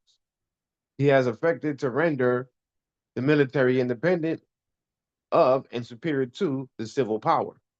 He has combined with others to subject us to a jurisdiction foreign to our Constitution and acknowledged by our laws, giving his assent to their acts of pretend legislation. See, you're confusing me because in your petition, your olive branch petition, you said that you were loyal subjects. What do you mean? You said that that Great Britain is your mother country. So what do you mean he has combined with others to subject us to a jurisdiction foreign to our constitution? What do you see? That's the sedition. What do you mean a constitution foreign to our jurisdiction or jurisdiction foreign to our constitution? What? Your constitution is the Great Britain Constitution, sir. You see the arguments that they're making here is it's contradictory to the olive branch petition. Yes or no, Moors? Am I reaching here, or am I not seeing this thing clear? Is that not a contradiction? This language here is compared to what's being stated in the olive branch petition. Do y'all see the same? Yes, sir. It's forked tongue. You know what I'm saying? Like, what do you, you know, he's trying to make us subject to a jurisdiction foreign to, sir, you are a British subject, and all those colonies are British colonies. What do you mean? You are subject to Great Britain. You see, that's what I'm saying. That's why they didn't want to recognize them. That's the reason why they didn't want to recognize the United States. They being big, bad, and bold here. They're talking crazy and real reckless, but it worked. Anyhow, for quartering large bodies of armed troops among us, for protecting them by mock trial from punishment for any murders which they should commit on the inhabitants of these states, for cutting off our trade with all parts of the world, for imposing taxes on us without our consent. What? Imposing taxes on us without our consent? You're subjects. What do you mean? So let me get this straight. The government is supposed to ask you permission to charge taxes? Since when? And I'm just speaking this way because of what was stated in the olive branch petition. You said that you was a subject. You referred to them as your mother country. You said that you were loyal to the king. But then this is talking greasy like this? Make up your mind. Which one is it? Which one is it? You're subject to the British laws, bro. So that means that they don't require permission to charge you taxes. You're on British territory. So he says for imposing taxes on us without our consent. Come on. For depriving us in many cases of the benefits of trial by jury. Okay, that would be something to argue. For transporting us beyond seas to be tried for pretent offenses. Yeah, that's your argument.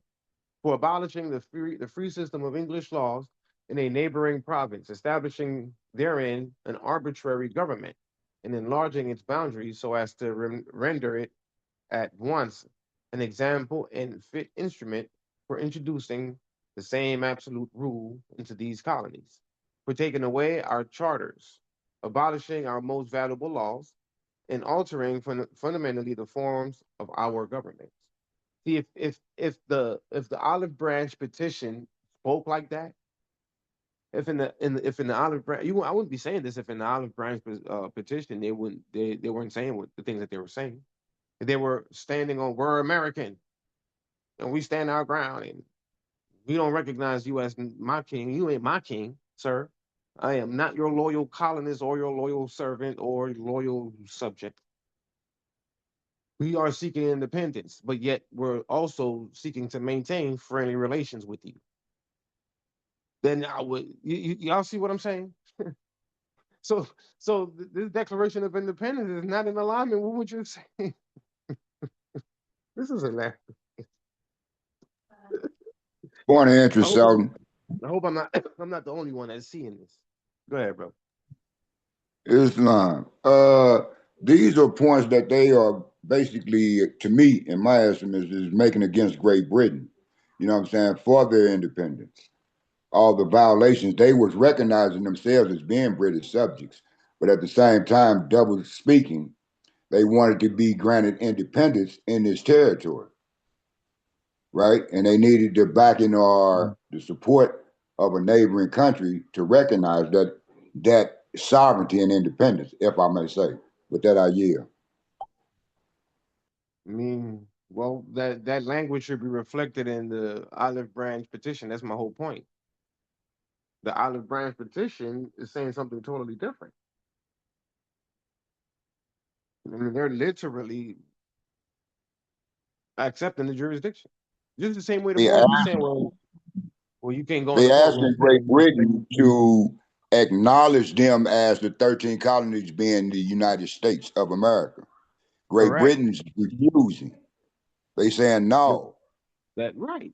Because those are British So the colonies. United States is now filing a petition with the Sultan, right? through Moorish courts because they're in Morocco. And when you're dealing with foreign disputes, which is Great Britain have a treaty in 1856 with the empire. And the United States of America is governed by not yield with that. Well, yeah, I mean, I get all that. Yeah, I don't know if you're not getting my point. My point is that that's not how they were speaking in the petition. You got to be consistent across the board.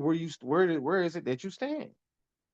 In the petition, you're saying I'm your loyal subject. Over here, you're saying I ain't your subject, and you shouldn't be taxing me. You shouldn't. No law should apply to me. I got my own constitution. Well, why you ain't say that then? I got my own constitution. Or talking as if they were citizens or subjects under the crown. Anyhow, he has abdicated government here by declaring us out of this protection and waging war against us. Yeah, because you are being treasonous. He has plundered our seas, ravaged our coast, burnt our towns, and destroyed the lives of our people. Okay, hold up. Our seas and our coast. Excuse me? Make that make sense. Someone explain this to me ASAP. What do you mean our seas? What do you mean our coast? Islam, if I may say again, 13 colonies was posted on the east coast of New York. Of course, I know that. But my point being is, where is that? In Morocco.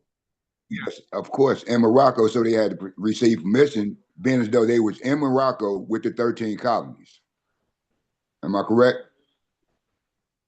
Well, so in order to, hold on a second. Hold on. Our seas. That's possessive. So the reason why I'm questioning it is because it's not no our seas is my point. Those are Moroccan seas and Moroccan coast. That's the point that I'm making. It's not yours, but they're personalizing it. That's the only thing that I'm pointing out. The nerve of these people.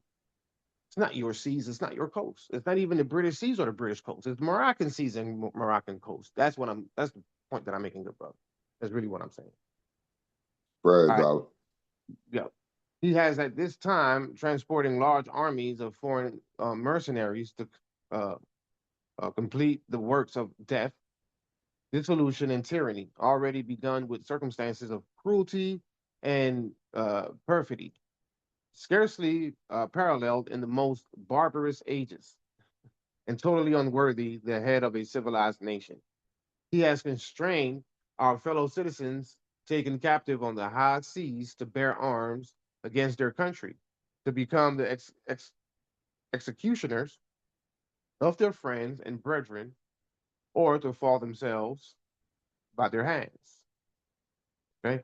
He has excited domestic insurrection amongst us and has endeavored to bring on the inhabitants of our frontier, the merciless Indian savages. Who is that? Who is the merciless Indian savage? The Moors. Exactly. Wow. Whose known rule of warfare is an undistinguished destruction of all ages.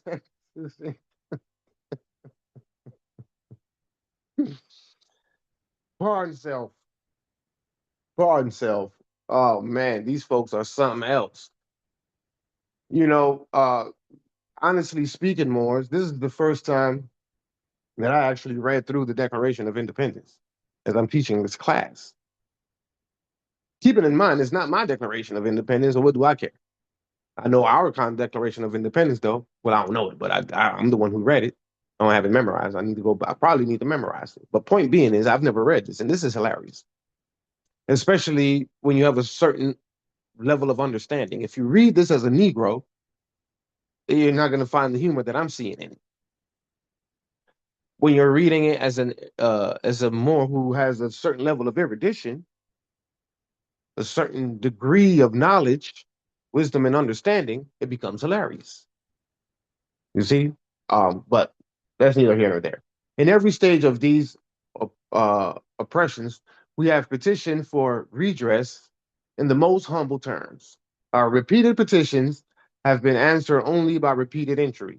a prince whose character is thus marked by a very by every act which may define a tyrant, is unfit to be the ruler of a free people. Islam. Nor have we. I'm back, so No worries, let me finish it up. I'm already here. It's all good. all Appreciate you though. right. Nor have we been. And notice they put we in upper caps with the W. I did the same in our proclamations. Nor have we been wanting in attention to our British brethren. We have warned them from time to time of attempts by their legislature to extend an unwarrantable jurisdiction over us. We have reminded them of the circumstances of our immigration and settlement here. We have reminded them of the circumstances of our immigrations with an E and settlement here. Here where? In Morocco. We have appealed, but see, when they say that, they're talking about the colonies. But again, the colonies is in Morocco. So you see why did the empire layer so many well, I do know why we did it. It's all for commercial purposes. And I didn't think it was an intent, it was part of the intentions for the knowledge to get lost either. But Lord have mercy. You got Great Britain, you got the colonies, you got the United States, you got the empire, and also now you got to add to that Indian country, Cherokees, and all this and that. Why? What's up with that? Why everyone want to be over here, and why we allow everyone? Well, I know why we allowed everyone over here, but again, I mean, this must be the Holy Land. This must be the Holy Land. It's always been this way. People always coming over here. As of late, you got Somalis or whatever. I don't whatever. All these so-called what they refer to as illegal immigrants or illegal aliens. You are an illegal immigrant your damn self. Well, I wouldn't say illegal because you did have the treaty. So I guess you are legal, but you're an immigrant nonetheless. And you don't get to decide how things are ran over here, sir. You are a foreigner to here too. United States. So you see what the muddy madness that has become the empire. Man, the empire is a hot mess. There's just too many jurisdictions and too many people claiming too many things that don't even belong to them. So that's why it's so important for us to rise up and make the proper claim so that we can set all this back in order again, because everything is out of order, way out of order. So we got to come back and reign in the order once again. Islam, I lost my. They too have been deaf to the voice of justice and of consanguinity. We must therefore acquiesce in the necessity which denounces our separation and hold them as we hold the rest of mankind, enemies in war, in peace, friends. We therefore, the representatives of the United States of America in General Congress, assembled, appealing to the Supreme Judge of the world for the rectitude of our intentions, do in the name and by authority of the good people of these colonies, right? They're talking about these colonies, solemnly publish and declare that these united colonies are and of right ought to be free and independent states. See, this is what are we looking at? The power of the pen. So they wrote a petition, olive branch petition, right? And it was approved by Congress. The power of the pen, statehood procedures. What did Great Britain respond with? A proclamation, calling them traitors. And then they came back, and as if that wasn't enough, they came back and said, okay, hold up. By the way, here's an American Prohibition Act, December 1775. And now I'm officially, by law, identifying U.S. traitors, so on and so forth. I can't make this stuff up. So what did they do in response? Here they come with the Declaration of Independence. So concluding it, that these united colonies are and of right ought to be free and independent states. and they are absolved from all allegiance to the British crown, and that all political connection between them and the state of Great Britain is and ought to be totally dissolved, and that as free and independent states, see, free and independent. See, this is not new language, 1776. So, what are the three statuses? Free association, integration, sovereignty, and independent state. So they keep claiming, now they're claiming, now they're saying it with their chest, and that as free and independent states, they have full power to levy war, conclude peace, contract alliances, establish commerce, and to do all other acts and things which independent states may of right do.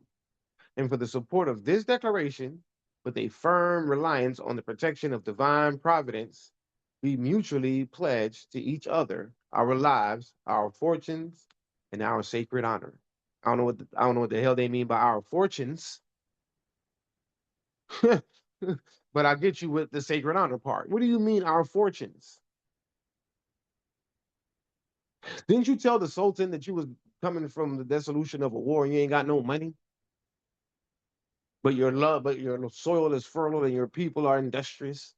So what you talking about our fortunes? Anyway, I'm nitpicking. And that's the conclusion of the Declaration of Independence. And these are all the signatories.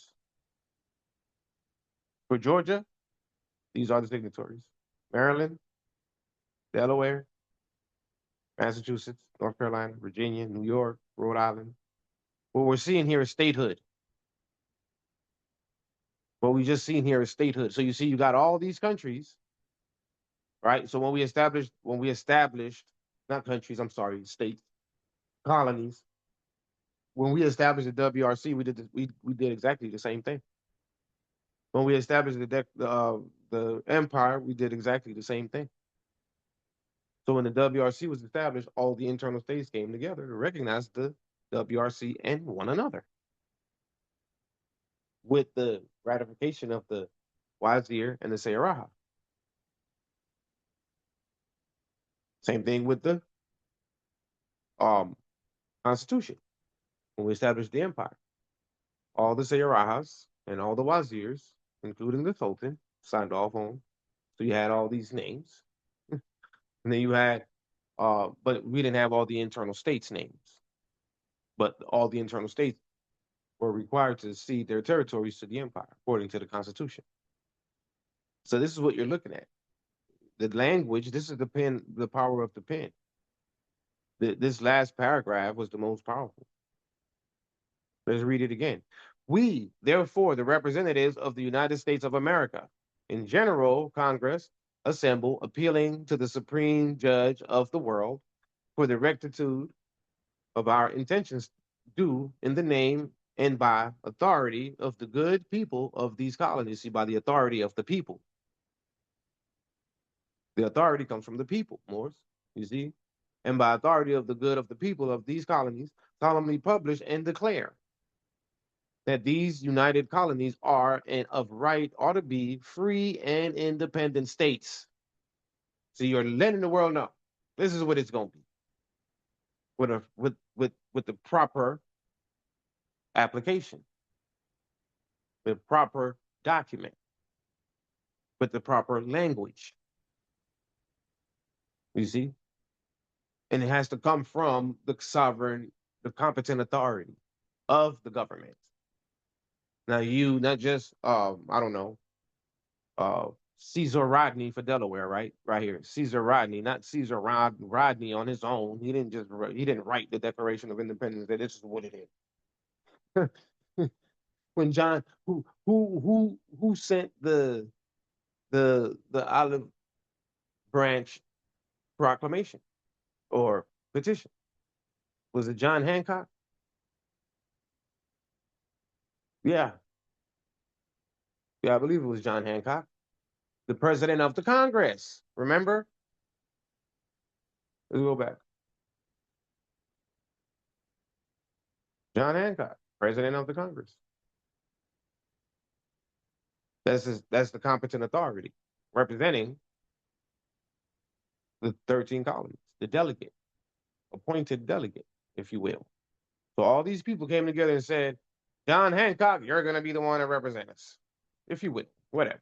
You get the point. The point being is that it's not some individual that's declaring for the record that he is a free and independent state. And going forward further, continuing, that they are absolved from all allegiances to the British crown. So they're saying, hey, like what we said in our Declaration of Independence, we ain't got nothing to do with you ain't got stay away. Your laws don't have no jurisdiction over here in the Moroccan Empire. So you express it on an official document. This one of which is called the Declaration of Independence. Absolved from all allegiances to the British ground. So I'm no longer a British subject. And that all political connection hold on, let me finish. And that all political connection between them and the state of Great Britain, is and ought to be totally dissolved. And that is free and independent states. They have full powers to levy war, conclude peace, contract alliances, establish commerce. This is all what we can do on our own. We are sovereign and independent. We don't need you for none of this. And to do all other acts and things which independent states may have right to do.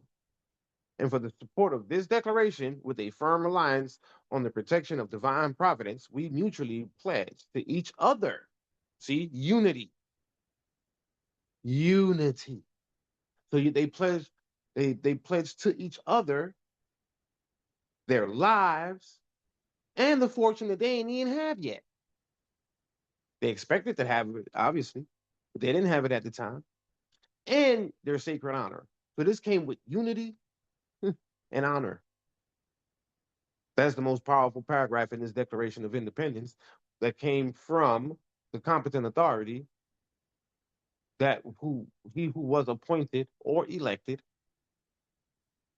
to represent the 13 colonies in this declaration, in which now they're declaring themselves as the United States. Powerful stuff. I'm going to leave the Europeans here long enough to teach you how to run government. We just saw a playbook, real-time playbook. Go ahead, brother. Islam. I was just, thinking about the Prophet Noble Ali and the things that he was saying, and how I'm correlating all these things for his international law is tied, basically. That entire, pamphlet to me is a political document to actually gain independence. That's why he say he was a universal prophet, because he knew becoming What was a political document? What are you referring to as a political document?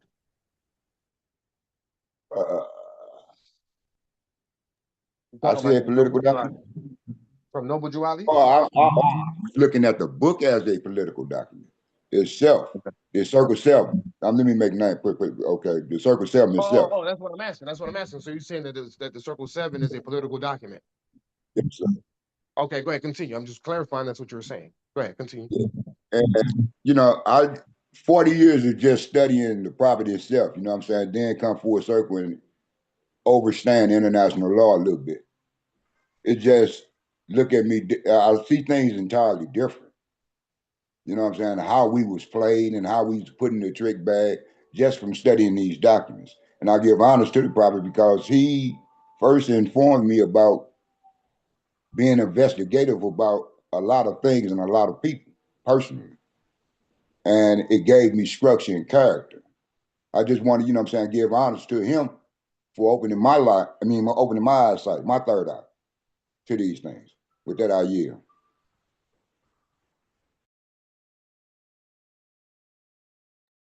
It's wrong.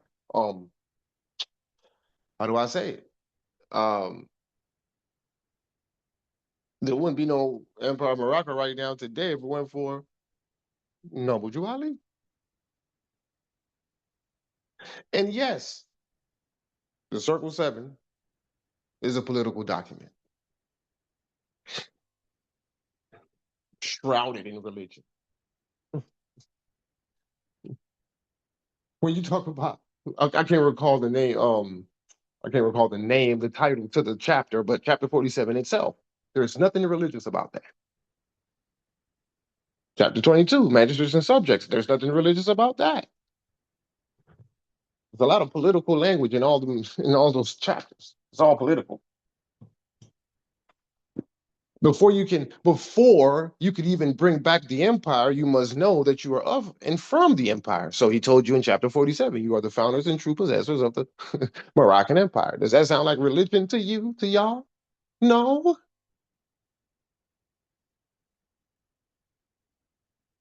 Yeah, religious undertones,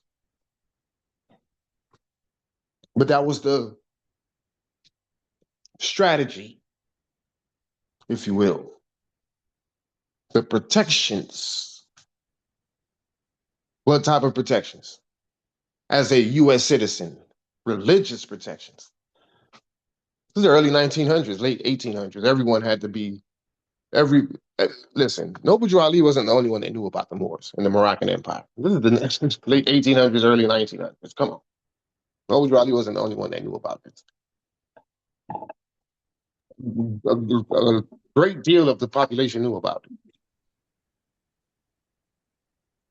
But it was carefully hidden in certain clandestine groups and organizations, secretive groups.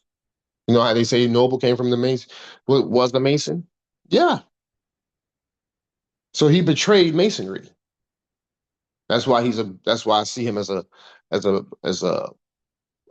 courageous, the most courageous of all of our freedom fighters in history, the most courageous, honorable.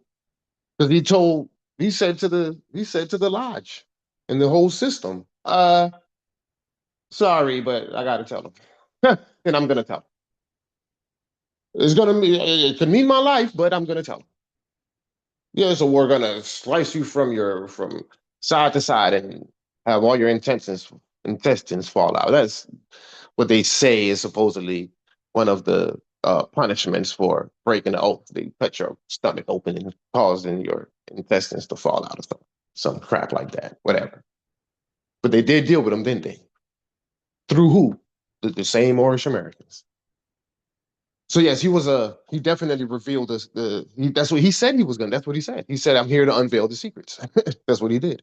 So while the Masons, because see, you can see it in Noble's uh, uh, disposition. The dark hand, the dark hand path, the dark or the left hand path is what they say really. Left hand path of this thing is your hand inside the breast coat holding your heart. That's the left hand path. The right hand path, which is the righteous path, is your hand outside of the breast coat, where you see your actual hand on your heart. Well, how Noble Ali ever did it? The hand directly over outside of the breast coat over the heart. That's unveiling the secrets. That is transparency. If you have your hand inside the breast coat, you're hiding that hand. That's the hidden hand. Y'all follow what I'm saying? Allah, I see it now. That's what Noble was about. He came to unveil the secrets. So yes, he also said that we needed to get back into the constitutional fold of government. That wasn't specific. That wasn't necessarily specific, but the Moors took it as, oh, we need to get back to the Constitution of the United States. It's like, damn. Of all things that it could be, you're gonna make it that be what it is, huh? Not establish your own constitution, survive off the U.S. Constitution. Come on.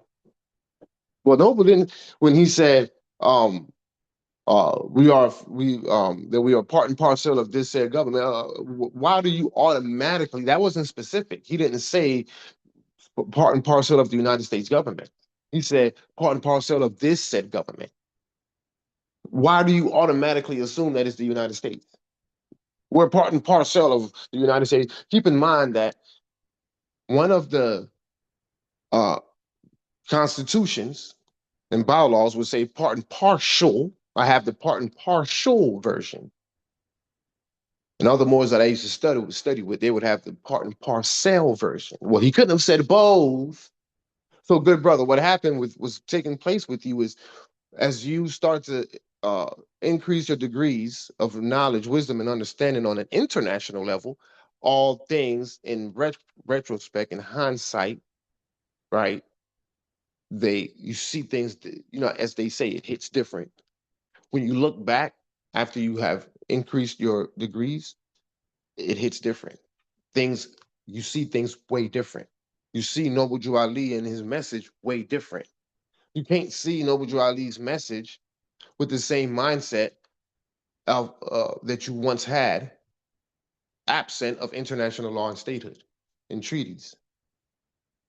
Once you go into that realm of studies and understanding, it brings you a different level. It increases your level of understanding Noble Drew Ali's literature. Does that make sense? It increases your understanding.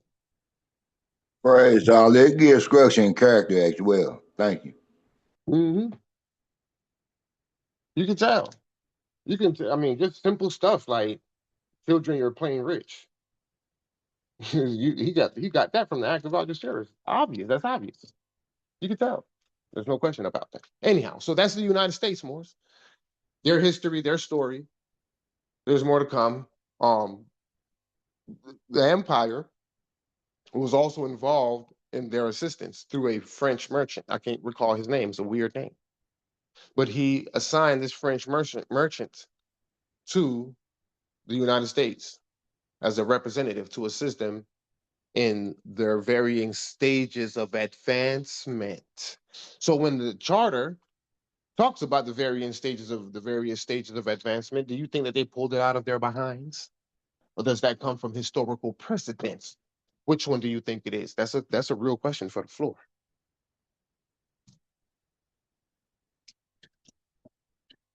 Did they pull it out of their behinds or is it historical precedents?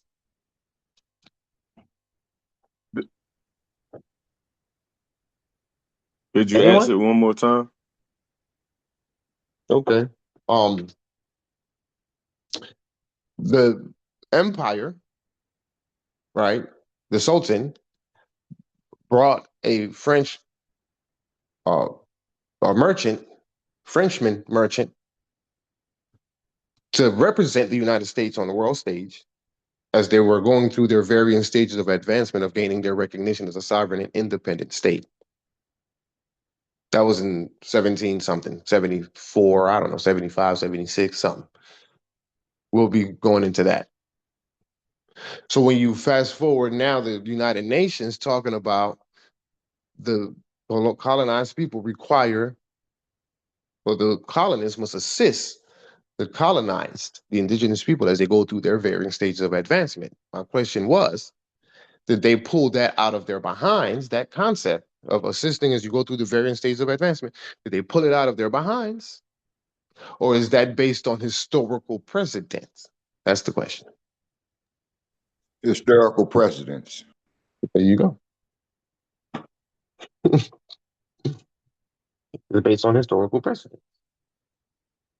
Yeah, my phone went out again, but yeah, no, they definitely didn't make that up and pull it out of their ass. That's historical precedence. I mean, that's the proof is in the pudding. Well, not only that, but also those who were colonized in the modern time, they needed assistance to gain their independence. This is where the trusteeship system of the United Nations come into play, which now became a C-24, a watered down, bureaucratic, red tape version, gatekeeping version of it, who has stalled out the decolonization process since 1960. But lucky for us, we're not subject to or limited to the United Nations to achieve sovereignty and independence. All men are created equal and endowed with inalienable rights from their creators. Isn't that what the colonists said back in 1776? Yes or no? Yes. Yeah. Was there a United Nations when the United States gained their sovereignty and independence? Yes or no? No. Who the hell said that the United Nations is the end all be all to decolonization? Man, please. Man, please. Islam. That was my next question. So, you went ahead and answered that, but that was my next topic that I was going to bring up too. Islam. If I may add, the empire always it did exist. It was in a shallow grave, correct? So the seats wasn't filled, and the people weren't competent enough to fill them. So now that we, became a little bit more competent in things, we getting there. And I like to say, praise Allah. I'll yield with that. Sure. It always was there, even in the shallow grave. Again, the empire is the people. These 50 million black folks in American jurisdiction who don't know who they are the empire. That's the empire. That's why it's in a shallow grave, because the people don't know and they forgot. The people is who's in a shallow grave. Yes or no, Mo? You're correct. Islam, yes. Joe, correct. Joe, That's correct. what People make were so them. That's what ignorant made the right now. empire in a shallow grave, because they don't Mm-hmm. know it. It's the people who's in a shallow grave, which You can look renders them the right in the empire. face and let them know this. What was that? I said you can look them right in the face and let them know that, and tell them this, and it's like a rock. You hit them in the head with a rock, it just fell down to the ground, Man, they'll tell you to like it go was sit down nothing. somewhere. Man, they'll tell you to go sit down somewhere. What's on Power Origins tonight? I don't want to hear that. And what I'm saying, they'll tell you to go sit down somewhere and want to change the subject to what's going on Power Origins or whatever TV show series. In other words, they're distracted by the entertainment, etc. So they ain't trying to hear this. Never heard it and don't want to hear it. But that's why it's in a shallow grave. That's why the Moroccan nationality has been obsolete and without effect. That's why it's in a shallow grave, because the people were in a shallow grave. I mean, it was in operation now. Don't get it twisted. It was in operation while we were in a shallow grave in the West, but it was still the fall of it. Throughout the 90s, early mid 90s, up until That's what 1956, it was that's what the slowly problem. falling. What was that? My bad for interrupting. It's just reflecting on the property. That's why we're saying we are a hard net set of people to deal with. You know what I'm saying? We stubborn, and we only gonna do things at the point of a sword unless we forced to do it, instead of using our own abilities to, you know what I'm saying, unravel these things that I yield. But what I was saying is that we had been okay. So the last stronghold of the empire was, at least that's how it's being referred. That's what it's being referred to as is Andalusia, right? The last stronghold of the Moorish kingdom, which is really the Moorish Empire, right? So that's where the fall began, 1492. So we started falling, right? Somebody pull out their calculator. Do 1956 minus 1492.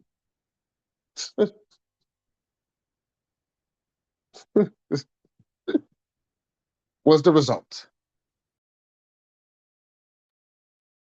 1956 minus 1492. Anyone?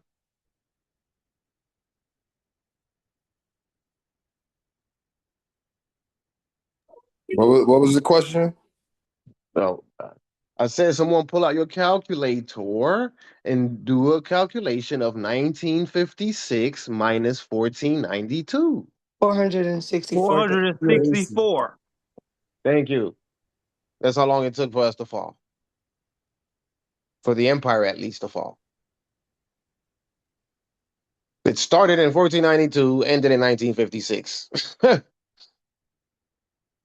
You see how power, like, how do you undo centuries? I'm talking about millennia of leadership and authority and power. We always ran planet Earth. Always ran planet Earth. So obviously, it's not an overnight thing for you to just subdue us. Like it took a lot. It took close to 500 years, and in the moments, the era of their reign, it was very uncomfortable. It was a very uncomfortable reign. Their reign was predicated on them keeping their foot on our necks.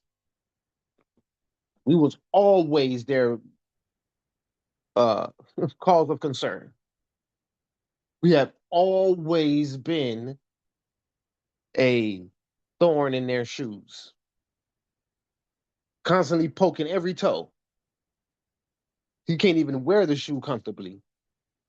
He's pulling his shoe off, fixing his socks, and putting his shoes back on, thinking it's all good. Boop, there you go again, another stick. It don't matter what. They have forever had that thorn in their shoe. They never got rid of it. They washed the socks, they changed shoes, and that thorn is still there. It's still there. That's not a comfortable reign. They have constantly been watching over their backs. It's been a concerted effort, ongoing, perpetual concerted effort to keep us from learning who we are. In other words, they have always been afraid of us. They just refer to us as savage Indian warriors or whatever they said in the Declaration of Independence. Same thing that George Washington was saying. The hostile regencies that we did nothing to, and they're not to be removed. And he also expressed his concerns with coming back from the dissolution of a war. Who were they warring with? And where y'all get all these guns? Where y'all get all this ammo and guns? And where y'all get all this stuff from? Who was supporting you? Well, again, I just told y'all the empire had France, a French merchant representing them, assisting them. See, so France helped the United States upon the request of the Sultan. So if we're talking about 1600s, 1500s, well, the United States, right? 1700s, 1600s. They barely started fighting for their little country, whatever, in the 1700s. But either way, let's say 1600s. That's fine. Whatever. It doesn't matter. The point being is that who was the leader? Who was the leadership? What did the leadership look like in the French government at that time? As well as the US government, as well as the British government. What did the leadership look like in that time?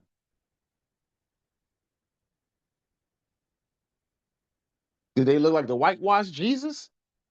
Or did they look like the Putin, Russia Jesus that he revealed? Does he look like, what's it called? Good Times Jesus? Florida Evans's Jesus? Does it look like that?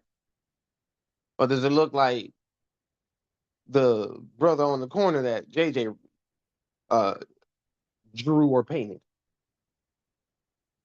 Does it look like the figures that the Pope and the rest of his cardinals and bishops and what have you be on their knees praying to the Black Madonna? Yes, that's what they look like. All the leadership of all these countries, these European countries, were Moors. None of them weren't no white folks. So the question, I mean, we know about the Holy Roman Empire. We know about the black nobility. We know about all the family crest with all the Moorish heads all over the place in all across Europe. We know about the flag of Corsica with the Moor with the bandana on his head. Nothing new under the sun. We always rock bandanas. Come on. These were all Moorish. I mean, the Eiffel Tower is in France. Who you think built that? Macron's family? No. A Moroccan Frenchman. So the Moors established their own countries. Port of interest. and their own nationalities. So French is probably a Moroccan nationality, extended, if you will. Go ahead, brother. Remember when they had that Million Man March? Mm-hmm. Okay, that tower in back of it built by Moors. Oh, They the standing obelisk. right in Yeah, front of it. Yep. the obelisk. All of DC was built by Moors. The White House. That's a Moorish building. That's a Moorish Habu property. You see it. I mean, it has the dome, the pillars, the arches, the blueprint. Just like every Capitol building. That's a Moorish building. That was probably, I'm sure that was our capital. Islam Sultan, a brother named Kush Day, he's doing archaeological finds throughout the 50 states, and he's finding Moorish architecture all over the place with that idea. It's everywhere. You can't run from it. You just don't know you just never knew what to look for. Now that you know what to look for, it just stands out like a sore thumb. Right here in Augusta, Georgia. I see it all the time. There's a beautiful church called Sacred Heart Church. It's famous. Y'all can look it up. Google Sacred Heart Church. It's a beautiful church. It's Moorish built. It's Moorish architecture. Intricate brick designs. Let's look it up real quick. Sacred Heart, right here, Cultural Center. Look at that. Look at that building. Look at the interior of this building. Right here in Augusta.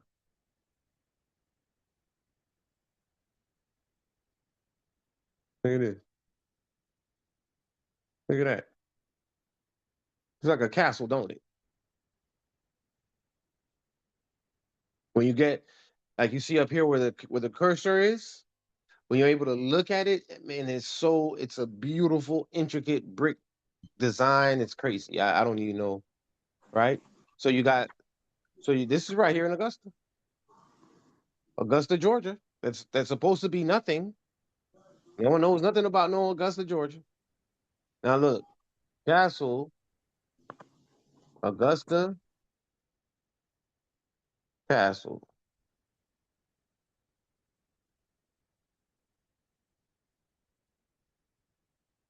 right there,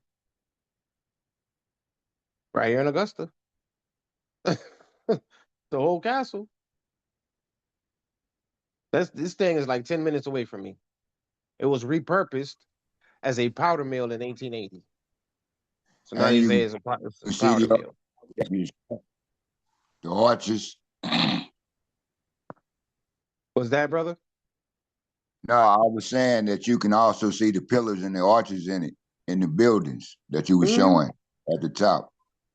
All Yeah. that's more architecture. Period.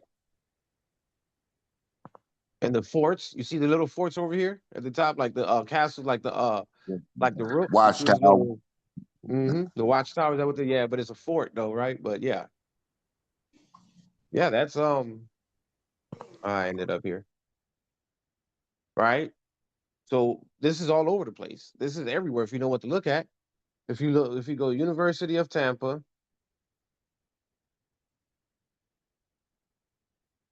right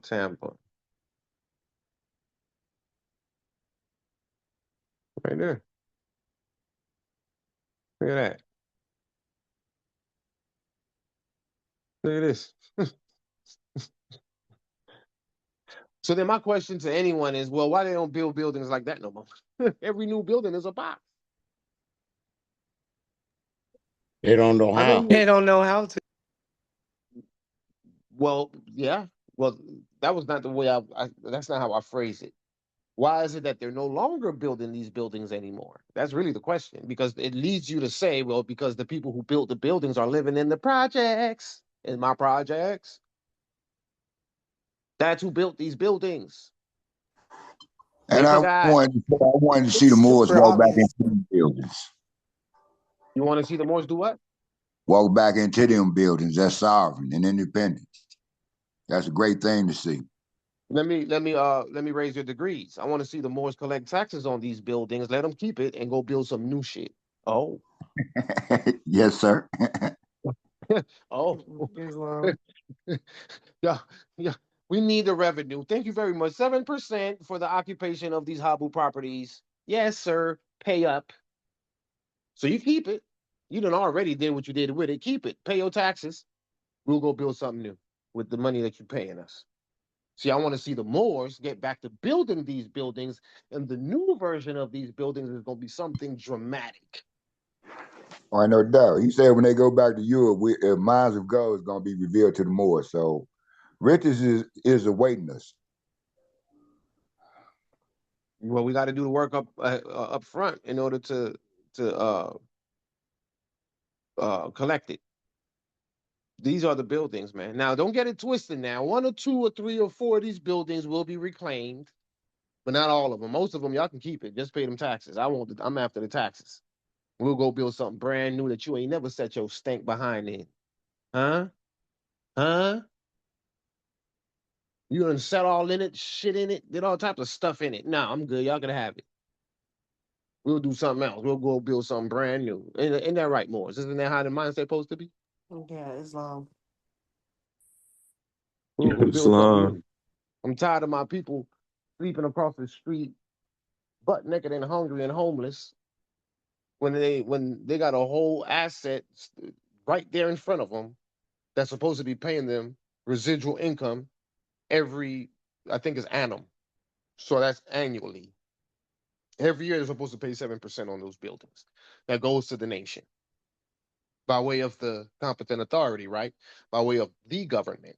And then the government turns around and does what it does on behalf of the people with the finance. It doesn't go to the people directly, but it does what it does do is it finances the support and the protections of the people, which is the government.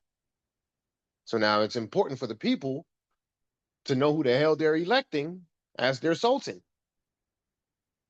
to ensure that he adheres to the will of the people, that sultan adheres to the magistrates and subjects chapter in the Circle 7, in which it is his job, it is his duty, right, to care for the people, make sure that the people are wealthy, and to never be higher than his station.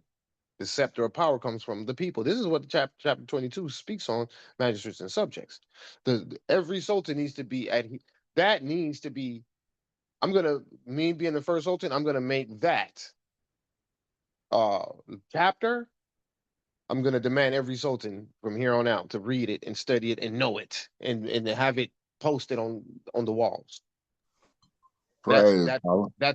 that's the quality of the leadership that needs to be in place every time. It needs to be that quality needs to be in the minds of the people so they can be looking for that quality when they elect the next sultan. And if he shows anything other than that over a period of time, you need to make moves to get his ass removed. Period. This is how it works. This is the power of the democracy, Morris. Don't ever let it get out of hand. The corruption. Because if once it gets out of hand, it's out of control. Just like the United States is right now for their citizens. Their corruption has gone so far, it's out of control. Government got way too big.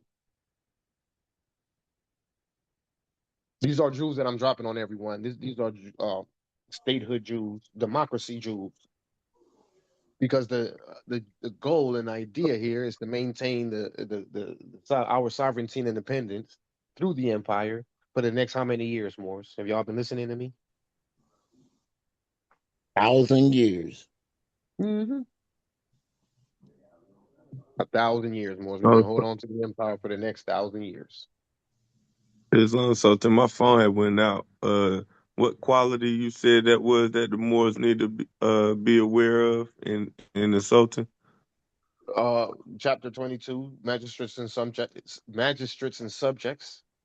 Go study that Okay. chapter of the chapter 7 Quran, and uh, that's the qualities that every sultan shall have. Shall, not should or shall. Must. It's a must. On the purpose, Sultan. Islam. Can we draw some legislation on some those buildings there that they can never be removed and always and They can never upkeep be on? removed. Yes, never be What do you mean removed. removed? How Well, you you know gonna how remove? they always claim eminent domain on everything. So, you But they know, can't remove it. Well, let me say this real quick. Well, this is an irremovable object, so there ain't no removing it. But when you're talking about eminent domain, they can't do that either. Hell no. If anyone, we can do that. That's who can do the eminent domain. So, like for example, this is the University of Tampa. We can go to the Tampa government and say, under eminent domain, we're taking over that building. We can do that. They can't do that. Chapter okay, 6 also give you authority too of the General Act of Algiers, Sultan, I think, with the expropriation for government use. Say it again. I said the General Act of Algiers also give you, authority. Chapter 6, I think, for its expropriation for public services and public works. If Correct. I'm That's what I'm correct. saying. That's what I'm saying. So under public services, like let's say we need a old folk home, something a wealthy, because our elderly home's gonna be wealthy. We're gonna have the best of the best staff, the best everything, the best amenities, which means the building got to look the part. So we'll say, okay, we're taking over this building here under eminent domain, and we're gonna utilize it as uh, uh, what do you call it? Nursing home for the elderly, the Moorish elderly, that is, only Moroccans, and that falls under public services and public works, public services to be exact. That's why I said that. So yes, good brother, we can do that. They can't do that. The legislation is already set. It's already in place. The legislation states that they got to pay 7% for occupying those buildings. That's the Yes, sir. legislation, my Yes, good sir. brother. Yes, sir. They They owe you, man. They owe us. absolutely owe us. Did I answer your And question, third good and brother fourth Larry? generation, you know what I'm saying, is definitely going to see the wealth because of the work that we are doing as a people. You know what I'm saying? Just because of Mhm. that. They definitely going to see it. They're going to see it. And the dome, you see that dome that's like silver? Man, that thing used to be gold. It's going back to gold. Well, if we take it over, if they keep it, then do whatever as you please. But when if we that building, I might consider taking the castle. We taking that over. We're taking So over the we castle. never have no choice. That's Only going to thing be we going to do is repay them for the so-called use of it. Or they supposed to pay us, actually, no, because it's a no. board We ain't got structure. to no. We ain't got to repay them for anything. No, we don't. No, That's a board structure. My bad. I'll take that back. yeah, we don't have to repay them for anything. They That's need not to your pay us. building at all. They didn't buy it. They're just occupying it. They didn't even buy. They're renting it. Thank you. These are They owe rental us taxes properties. on it. These are that's like the Bugs Bunny cartoon where it says for lease contact Morocco. That red sign next to Bugs Bunny for leasing contact Morocco. So they contacted Morocco to lease this building. Period. So they don't own anything. So we don't owe them anything. They owe us. They owe it all. I mean, we don't owe them anything. They owe us. They owe it all. So we can reclaim this building and any other building. There's not. We're probably. I'm definitely gonna take over that castle. That's what that. I'm gonna make Trump rehab that joint to modern standards, and that's gonna be the one of the capital buildings. See, that's why it's a decentralized government. That means that wherever the sultan is the capital. So I'm gonna have a castle in France. I'm gonna have a castle every daggone place, taking them back. That castle is not my castle though, just so y'all know. See that castle? Well, how many rooms are in a castle? Like 100 rooms. That would be that's not a personal residence. That's a building. That's a government building. That's where all the wazirs and all the Moors gonna be working out of these castles. You see, that's the capital, like the United States. Like, well, the U.S. Capitol, the White House is a place of residence, but then it's also a big office too. It's also a place of it's also a government building. So one wing could be residential, and then other wings could be governmental. You see. Anyhow, the point being is that it belongs to the people. It doesn't belong to me.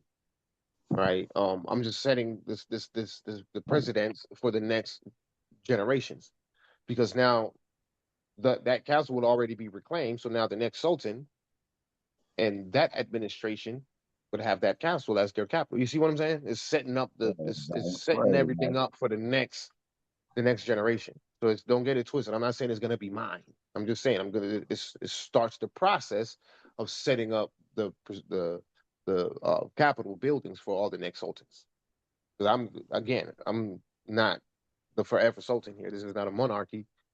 I only got 7 years, maximum That's 21. why that's why the petition letters is very, you know what I'm saying, important in my eyesight because it gives more people to return back to Morocco and then we can start exercising our rights completely with the national security as well. You know, it's the people, like you said, with that idea. There's the people. Without the people, there is no empire. The empire is the people, and the reason why it's in a shallow grave is because the people are in a shallow grave. But it took 500, close to 500 years to accomplish this goal. So now, since 1956, it's been absolutely dead, like nothing, just nothing. No, not even crickets cricking, just nothing, no sound, nothing since 1956. Before that, obviously, the empire with the Arabs, yes, the Moors were around, but they were dead in the head, right? But the empire was still on its last leg. So France came in, took advantage, and all these other nations came in and took advantage. Now it's in a shallow grave, 1956. Kingdom of Morocco took the final was the final blow against the empire, which was actually to our advantage. So now 2024, here we are doing our thing all over again, bringing it back out of the shallow grave officially, but needing the assistance of the people who do, in fact, represent the empire. There is no Praise empire Allah. without them. So we're working hard towards that, and we will get there. We got the media kit that's getting ready to be sent out. We're going to use the media as the means to bring awareness to what it is that we're doing, so that our people, not only our people, would gain knowledge of this movement, but also to put pressure on the United States and others, uh, in the United Nations, and yeah, in the United Nations to act right, Yes, because they're sir. not You acting control right. all that, Mo. You control all that for real. Well, that's the power of the pen.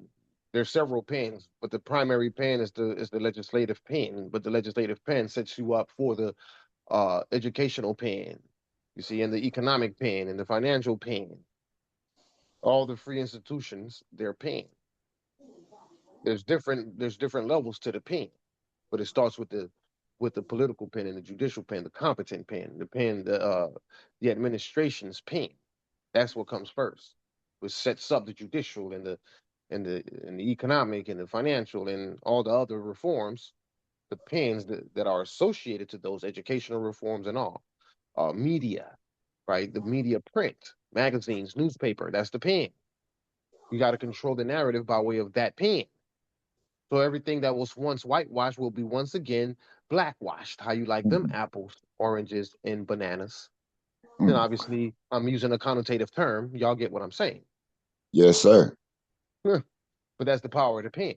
But you start with the administrative pen, which then sets up all the other institutions and the reforms that go along with it, correspond with said institution and the pen that goes along with it, I should say. Right. And one the educational reforms, the educational pen and the media pen is a very important pen. Very, very, very, very important because by means of those avenues is where we are able to now reprogram the minds of the people because it was by way of those avenues that the people's minds was programmed into foolishness, into psychosis. So now we have to reprogram the minds of the people back into the proper understanding of things. And that would be education, print, media print, newspaper, magazines, Hollywood, whatever, TV shows. Every mechanism that they use against us is the same mechanisms we'll use to undo the wrongs. Make sense? So Yes, sir. we're getting late here. I'm just rambling at this point. The class has been over with. It's been 3 weeks since I've done the class. I apologize. I've gotten really busy with my personal life and working and things. So I'm making it up right now. And having this discussion, it's like because of my whole, I've missed y'all. I haven't had this discussion, this open discussion in a minute, which allows me to run my mouth. I like running my mouth. At least it's not just saying anything. I'm dropping jewels when I'm speaking. I'm hoping that everyone is picking up what I'm dropping.